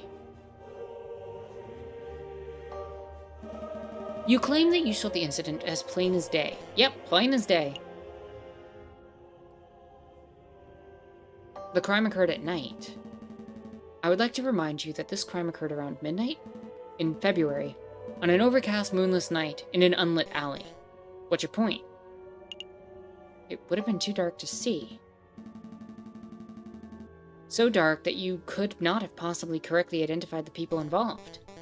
Hey, I swear I saw what I saw. Hold on, Falcone, you slipped. You say the alley was unlit, but I distinctly recall there being lanterns over Rue de Marmoset. Oh, that's right. We live in La Ville Lumière. There is a gas lamp on every street. You're right, Madame Beaumont. But there are no street lamps, there are street lanterns over Rue de Marmoset, but they wouldn't have been any good. The street lamps over Rue de Marmoset were broken. They're completely non-functional. As proof, I present the glass shards that line the alleyway. These shards originate from the panes of broken lamps. And I've still got the holes in my sole of my shoes, double proof. Those glass shards could have come from anywhere. You could send some of your underlings to see the broken lamps for themselves if you want. And waste more time, I think not. This sounds like a stalling tactic. Excuse me, Madame Beaumont. I don't remember whether the street lamps were or were not broken, but I do remember that we had to use a torch to light up the scene. Hey, whose side are you on? I'm just saying Falcone might be right. It was particularly dark, so it's possible that there weren't any lit street lamps. Are you saying I'm a liar? I thought we were putties. Stop quibbling, both of you. Maybe the lamps were broken. Maybe they weren't. It doesn't matter. I know that Piero's testimony is accurate because I personally saw the rooster at the crime scene 1 minute after Piero did. 1 minute. That's plenty of time for the real murderer to escape and for a passerby to stumble upon the scene, is it not? You must acknowledge that it's a possibility. I acknowledge nothing. There's an inkling of doubt. You know that there's a slight notion that Piero might be misremembering what he saw. Don't badger the prosecution, Monsieur Falcone. I wasn't badgering. On to the next witness. Madame Beaumont, do you have anyone in mind? I do. There's someone among us who is something of a gun connoisseur. A man who knows everything there is to know about the craft of weaponry. Oh, that's me again. Shut up, Piero. Get off the stand. Yes, ma'am. I call Fontaine forward. Very well. Now, Fontaine, is it true that you're a gun specialist?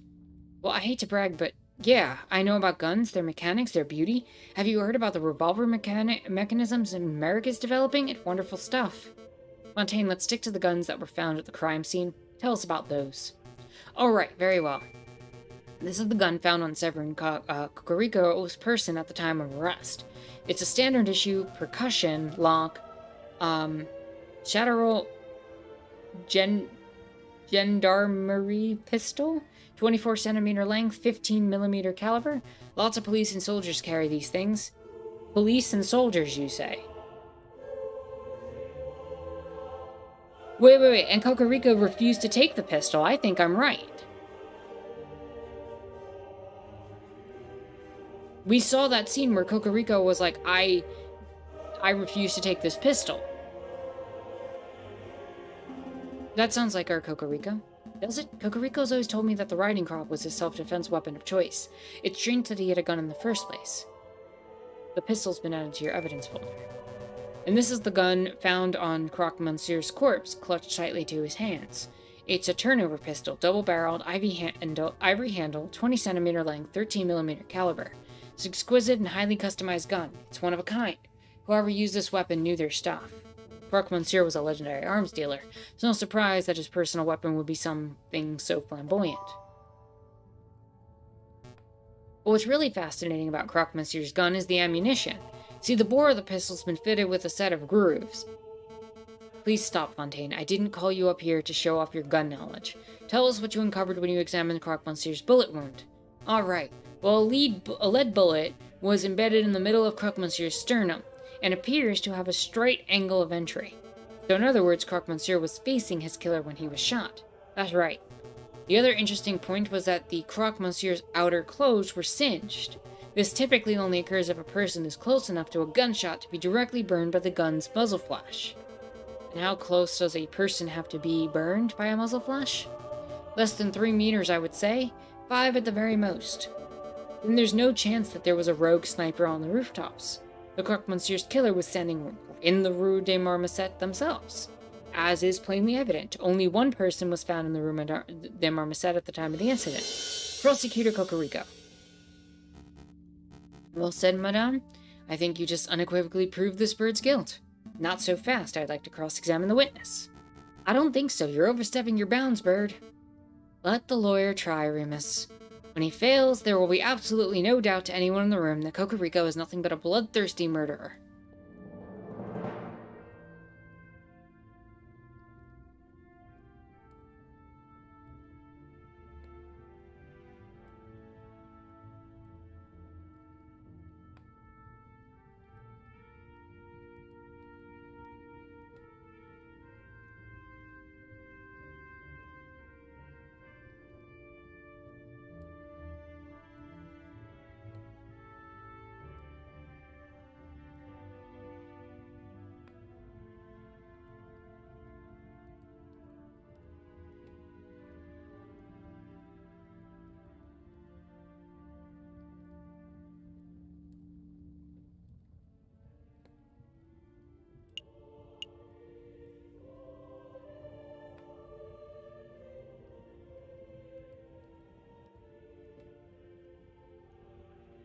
I think I have to examine the turnover pistol.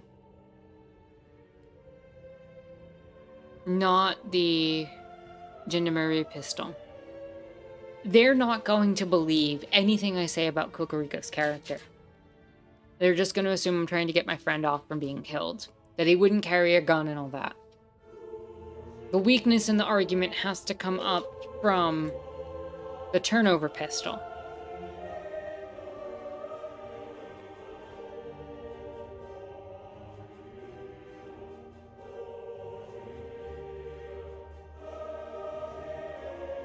We also don't know about the ammunition in the turnover pistol. And we also have a thing that will determine whether or not and can extract the bullet from a wound. So we could theoretically check whether it belongs to the 15mm caliber Gendarmerie pistol or the turnover pistol. We might be able to identify which of the two is the weapon.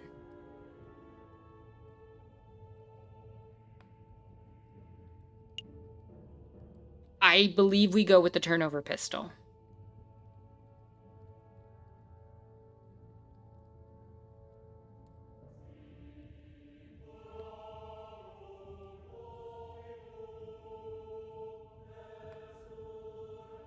The turnover pistol was found in Croque Monsieur's hands. I'm gonna go with the turnover pistol. I'm gonna go with my gut here. Fontaine, about the Croque Monsieur's turnover pistol. Tell us about the ammunition. You were about to say something about the gun's ammunition before Madame Beaumont cut you off. Could you give us the details? Oh great, now he'll never stop talking. I'm glad you asked, Falcone. See, as you probably know, most bullets are small, round lead balls, right? But that's not the case here. This particular weapon uses an advanced iron-tipped, aerodynamic, carefully grooved... Actually, it'd be quicker if I just show you. Take a look. Good look. This is an iron-tipped mini-ball.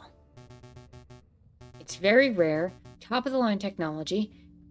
Before the last night, I've never seen one before in person like this. Like I said, the Croque Monsieur was a legendary arms dealer. It would only make sense that he would have access to the latest weaponry. Where did you find this bullet, Fontaine? In the turnover pistol's chamber.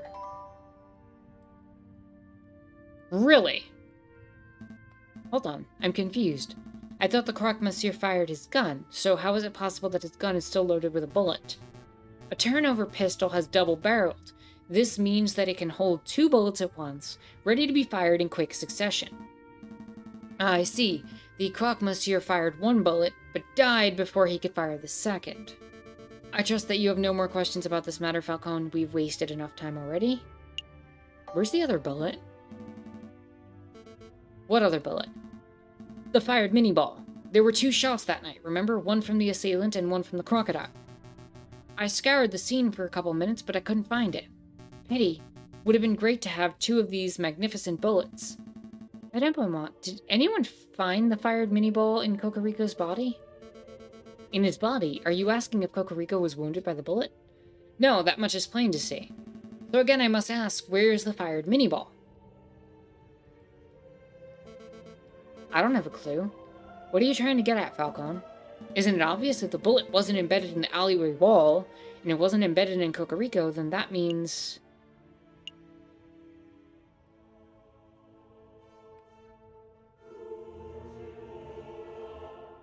It hit the murderer. I'm gonna go with it.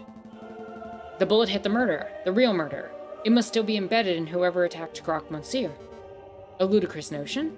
Makes perfect sense. The double-barrel turnover gun, the missing bullet. Fine, I'll humor you.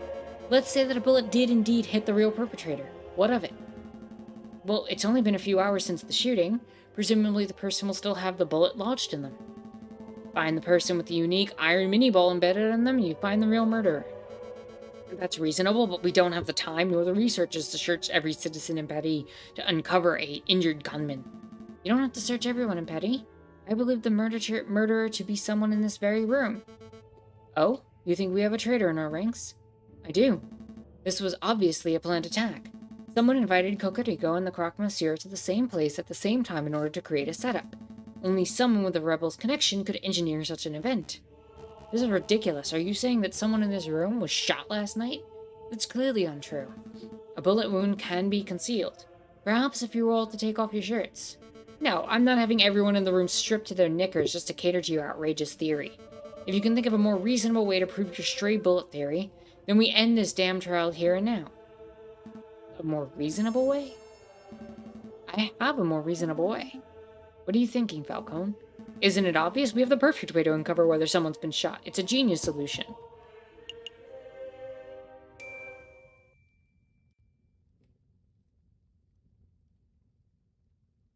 Are you serious, Falcone? Are you relying on the invention of a lunatic? I've never been more serious. Madame Beaumont, Friar Remus, and members of the court. This device is called an Explorer Extractor. It's the latest medical technology. It looks like a children's toy. I assure you this is no toy. It was designed to find and extract metal embeds in bodies. A battlefield bullet finder and remover, if you will. I'm intrigued. So you're saying that you just swing that device around and it finds a bullet in a person? Yeah, sort of. I don't know. We haven't had a chance to practice with it, really. Madame, these birds are playing you for a fool. There's no way that such a device exists. We've seen this device work with our own eyes. Sparrowson shall demonstrate. Me? Although I will need something to demonstrate it on. I guess on the mini ball, right?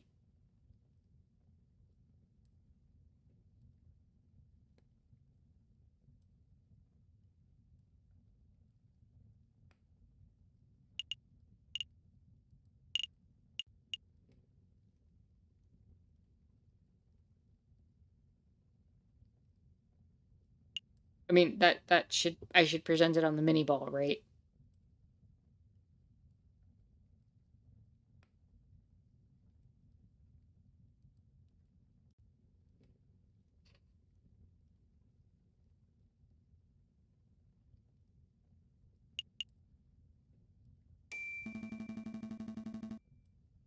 Here we have an iron-tipped mini ball as presented by Fontaine's moments ago. Observe, I place the bullet in my closed fist. It now represents the fired bullet that is currently embedded in the murderer's body.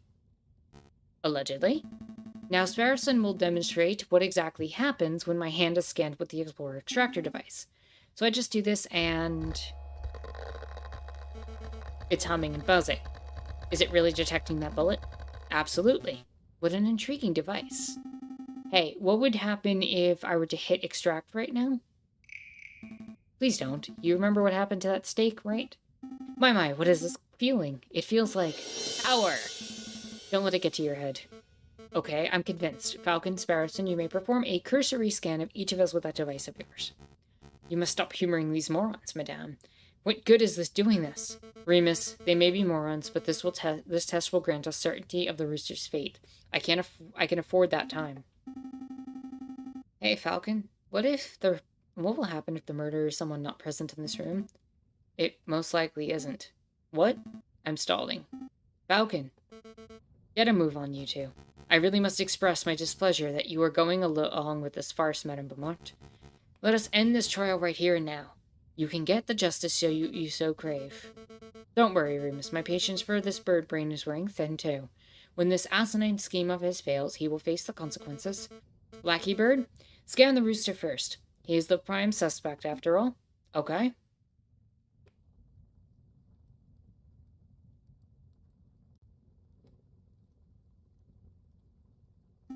I'm not getting any reaction.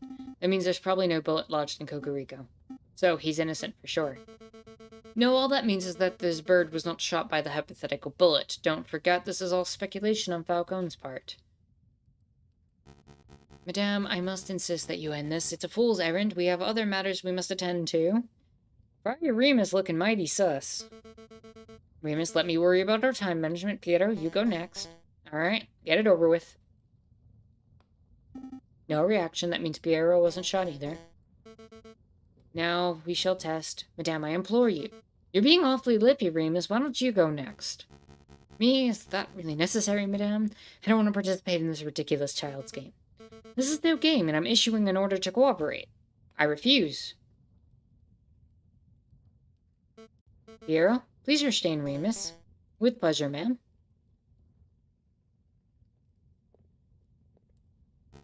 What are you doing? You keep your filthy talons off me. I will not be manhandled by. Ow, stop that. You're making a mistake. Madame, think a little harder. I have an alibi. I was with you the whole evening. Sparrows, do the test.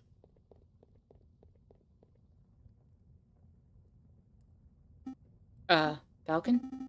I'm not getting any reaction. That can't be right. Do it again. There's nothing. Friar Remus has not been shot as far as the device can tell. The utter nerve to manhandle a man in cloth like that.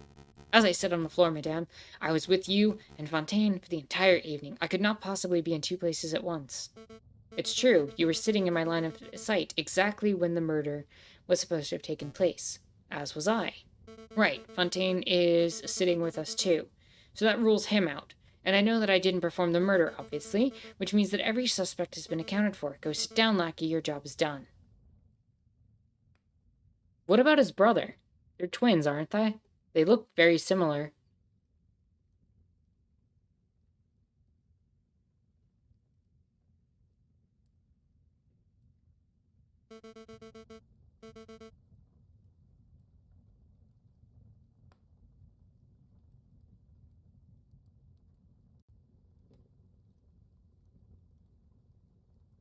You realize what this means, don't you, Falcon? Your little test failed. Your hypothetical bullet theory turned out to be an unsubstantiated speculation, pure guesswork. Shall we end the trial, madame? Wait, there must be someone we're not accounting for. I just know it. There's someone else who could have been the shooter. I'm gonna go with the brother.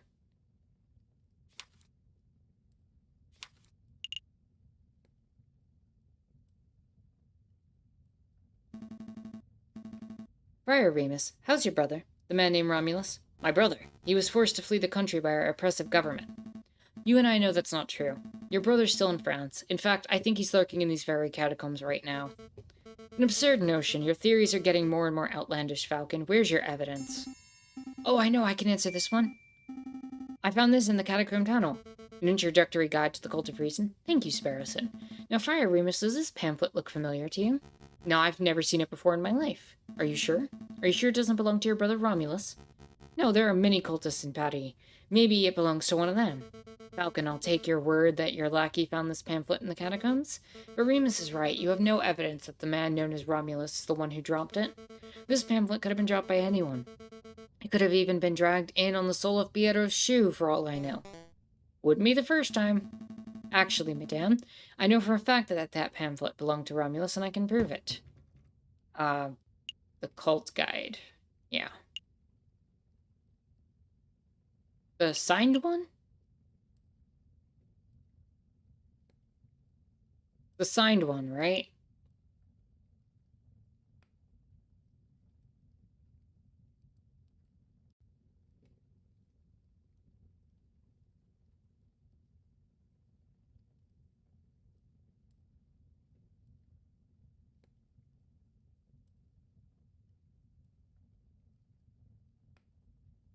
Who's Sylvius? Sylvius is the name that Romulus was using. I guess I used the signed one.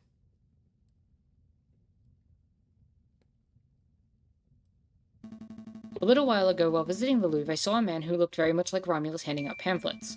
As you could see, the pamphlet from the Louvre is identical to the pamphlet from the catacombs, except for one important detail. Romulus signed the Louvre pamphlet himself. No way my brother wouldn't do something so foolish. Do you see, right here on the cover page? That's Romulus's signature. I admire your tenacity, Falcone, but something is blatantly wrong with your evidence. We know that the brother of Friar Remus is named Romulus, but this Louvre pamphlet of yours is signed Sylvius. Clearly an alias. Romulus is on the run from the police, so he must have changed his identity. A plausible theory, but it's unsubstantiated. How do we know that this pamphlet was signed by Remus's brother? The pen. This fountain pen. Hey, where'd you get that? Is it my brother's or mine? Wow, Remus, your mouth is almost as big as Romulus's. Anyway, I believe it's yours. Sparrowson happened to find this pen in your robe just a few days ago. You mean he stole it? Let's not argue over semantics. What's important is that you just admitted is that you and your brother both own pens just like this one. See, these pens are unique in a way that they contain green ink, a very unusual choice of ink color. Very evil choice, too. Yes, but more importantly, it's the same ink that was used to sign this pamphlet. Since there are only two pens, there are only two possibilities. Either Friar Remus has been signing off on atheist cultist propaganda, I would never do such a thing, or his brother has been using his identical pen to sign cultist propaganda, the same type that was found in these catacombs. Impossible. My clumsy Opera brother lost his pen a week ago. Oh, so then the only explanation is that you lent him your own. No, you see, it doesn't matter how you cut it, Friar. One way or another, you and your brother are tied to the cultist pamphlet. Admit it. Confess. Falcon, enough. You've made your point. You're asserting that Friar's pens ties him to the cultist pamphlet. I get it. This is all tenuous, wouldn't you say, madame? No question. Falcon has suggested a theory that hinges upon a theory that hinges upon yet another theory. It's not hard proof by any measure. He may very well be wrong, but at least he's logical. His theory is self-consistent. What are you saying, madame? Falcon, where did you say you found his leaflet, the unsigned one, that is? Oh, down the catacombs tunnel, through a fork on the left-hand side. Montaigne, Piero, go see if you can find anyone dawdling where they shouldn't be. Yes, madame. Yes, ma'am.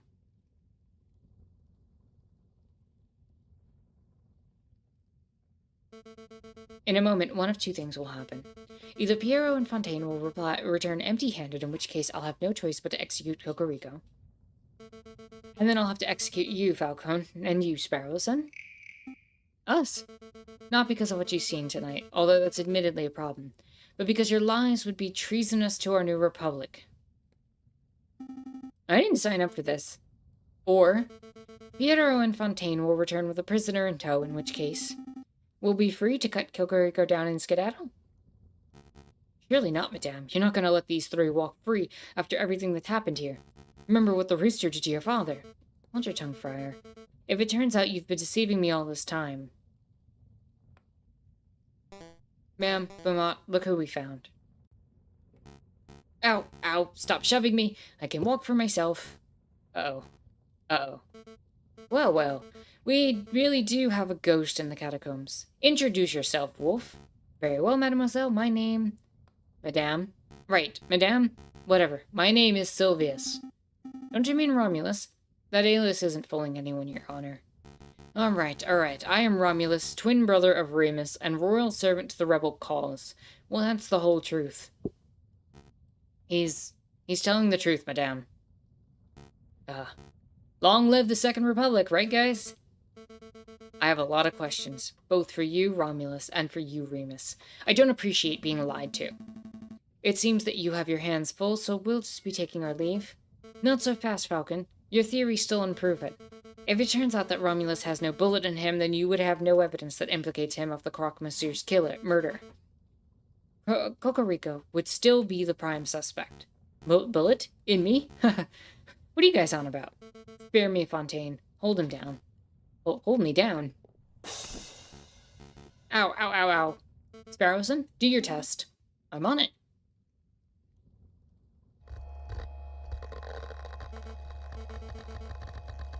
It's buzzing. It's really buzzing around his shoulder. I see blood. There's definitely a bullet wound there. That's an old bullet, an old war wound. I got it fighting in Algeria in 36. Obviously a desperate lie. My brother is being completely honest, madame. He's a veteran. He was shot in battle. You know, I could just extract the bullet right here and now. That would remove all doubt.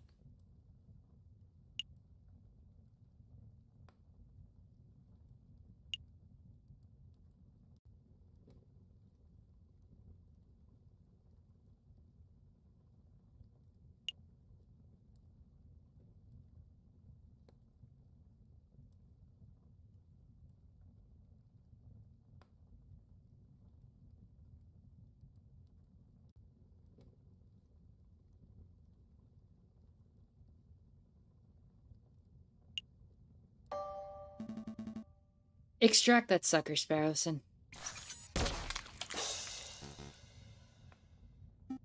Wow, sucked it out like a pip from a grapefruit. Oh hey, look at that. If I'm not mistaken, this is one of them newfangled bullets, right, Fontaine? No mistake. It's an iron-tipped mini-ball, just like the one in Croque Monsieur's gun. You realize what this means, madame? It clearly demonstrates that Romulus confronted the Croque Monsieur before Cocorico arrived. This is undeniable evidence that Cocorico had nothing to do with the crocodile's death. You're right. I made a mistake.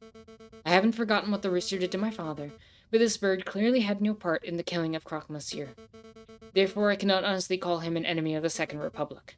Your friend is free to go. Fontaine, cut the rooster down. Right away, madame. Thank you, madame. For what? For giving us an opportunity to show you what justice looks like. Before you asked what the difference is between revenge and justice, and I replied fairness. Well, I don't know if this trial was perfectly balanced, but you let us present our side of the argument uninterrupted. It was fair. Piero and Fontaine will help you carry your friend to the tunnel entrance. We're on it, madame. Will you be okay by yourself with the two wolves? These toothless old dogs, I think I'll manage. Of course. Come on, brother. To your feet. So, cultists. Cultists is a strong word. Listen, mademoiselle. Don't mademoiselle me. I shall be asking the questions here. Tell me, friar, are you a cultist too? Madame, I'm just a humble servant of God. Oh, I never realized how poisonous your words are. You've been spewing lies from the very start, haven't you? Madame, at least tell me why you two killed Croque Monsieur. Because. Allow me, brother. You want to know the truth? We want exactly the same thing as you. We want a world without class, a world without false rulers and gods, a world where only the reason of man reigns. A world of true equality and fairness. That's what you strive for, no? But you cannot achieve such a goal without violence. Your methods are too passive, too naive. So we set up a situation where you would be forced into action. Make the government look like murderers to the rebels, and make the rebels look like murderers to the government. Then you would be forced to take up arms. Ah, accelerationists. Another lie. But that was the truth. You claimed you wanted equality. But you would just want a world where you stand above everyone else. A world where carnivores reign. You're a rabid animal at heart. You got me. But can you honestly say that you never wanted power for yourself? You're a carnivore too, don't deny it. No, I've never wanted power. All I've wanted was a world where no child has to grow up without a father. Did you know that Croque Monsieur was something of a family man? He once confided in me that he had 5 children and a late wife. I had no idea. Tell me, Romulus, do you have any children? Me? No, mademoiselle, I...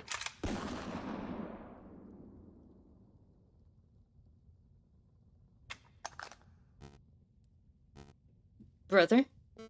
As for you, Friar, get out of here. You weren't gonna kill me. I ought to. You're the worst kind of person. A man who will cling to any ideology to claw his way higher. But I know that you weren't the one to pull the trigger on Croc Monsieur. Maybe there's a slither of goodness left in you. I go.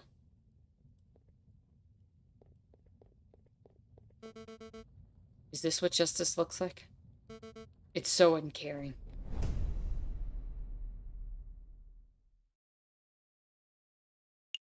How long is Act 4? Because we're like at the end of stream. I don't want to leave you all hanging.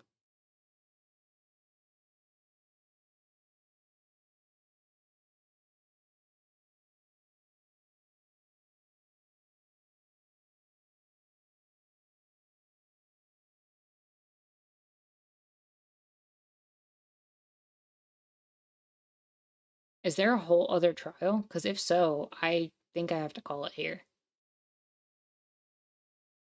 I'm gonna look it up quick.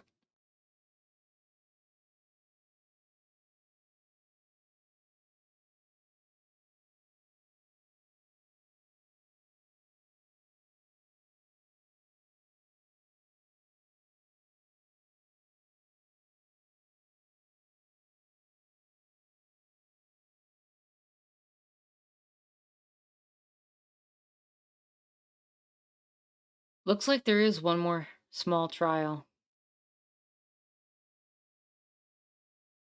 So, I think I'm gonna have to call the stream here. And we will do Act 4 next time. And presumably do Staxel stuff. This actually took a lot longer than I expected it to. But it was a lot of fun. Hope everybody enjoyed listening to that whole session.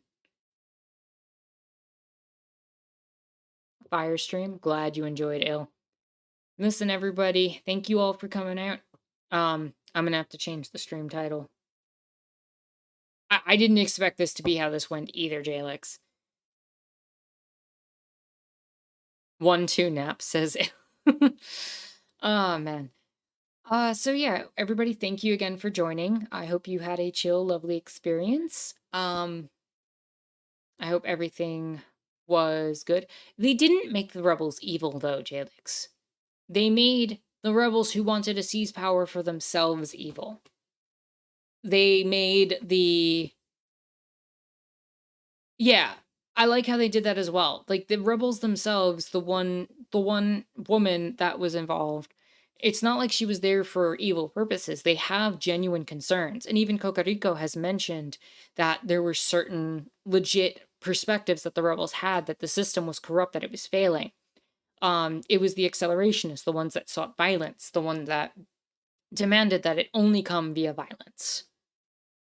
Not that violence isn't a tool and isn't something at the disposal of people.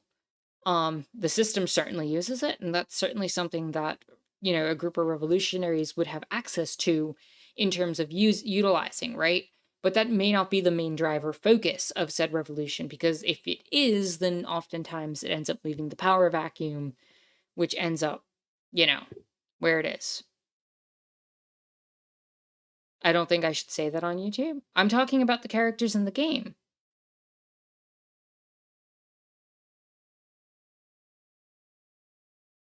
I mean, clearly the lioness that we saw had the power to enact violence.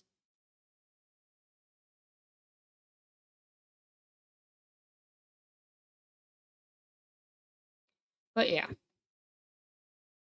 No, I'm just talking about the characters in the game right now.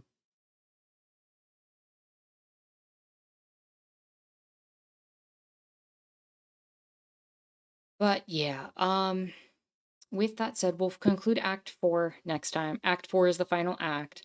We'll pop into Staxel, and then from there, we will, over the course of the week, figure out what our next game is and figure out where that's going. You know, we'll figure out what game we're going to play next. Gangle says in context of the story, yeah. No, for sure. But I want to thank you all again. Like, comment, subscribe, do all the YouTube things, help out the channel. It's all appreciated. look out for videos coming out this week. I've got at least one lined up. Hopefully should come out soon. And with that said, also consider supporting me on Patreon. Link for that is in the description down below. Only do so if you are financially in a place to do so. Jaguar says, thanks everyone. Have a wonderful rest of your time zone hour. Duke says, peace all. Oh, sorry. Ill says, peace all. Duke says, thank you all for the stream and ciao, comrades. Gangle says, thanks, Tara. I'll give you all your 5 minutes to end the stream out. Hopefully this gives you some music to listen to. Yeah, okay. So that works. With that said, my name is Anarchist Tara. Thank you so much for watching.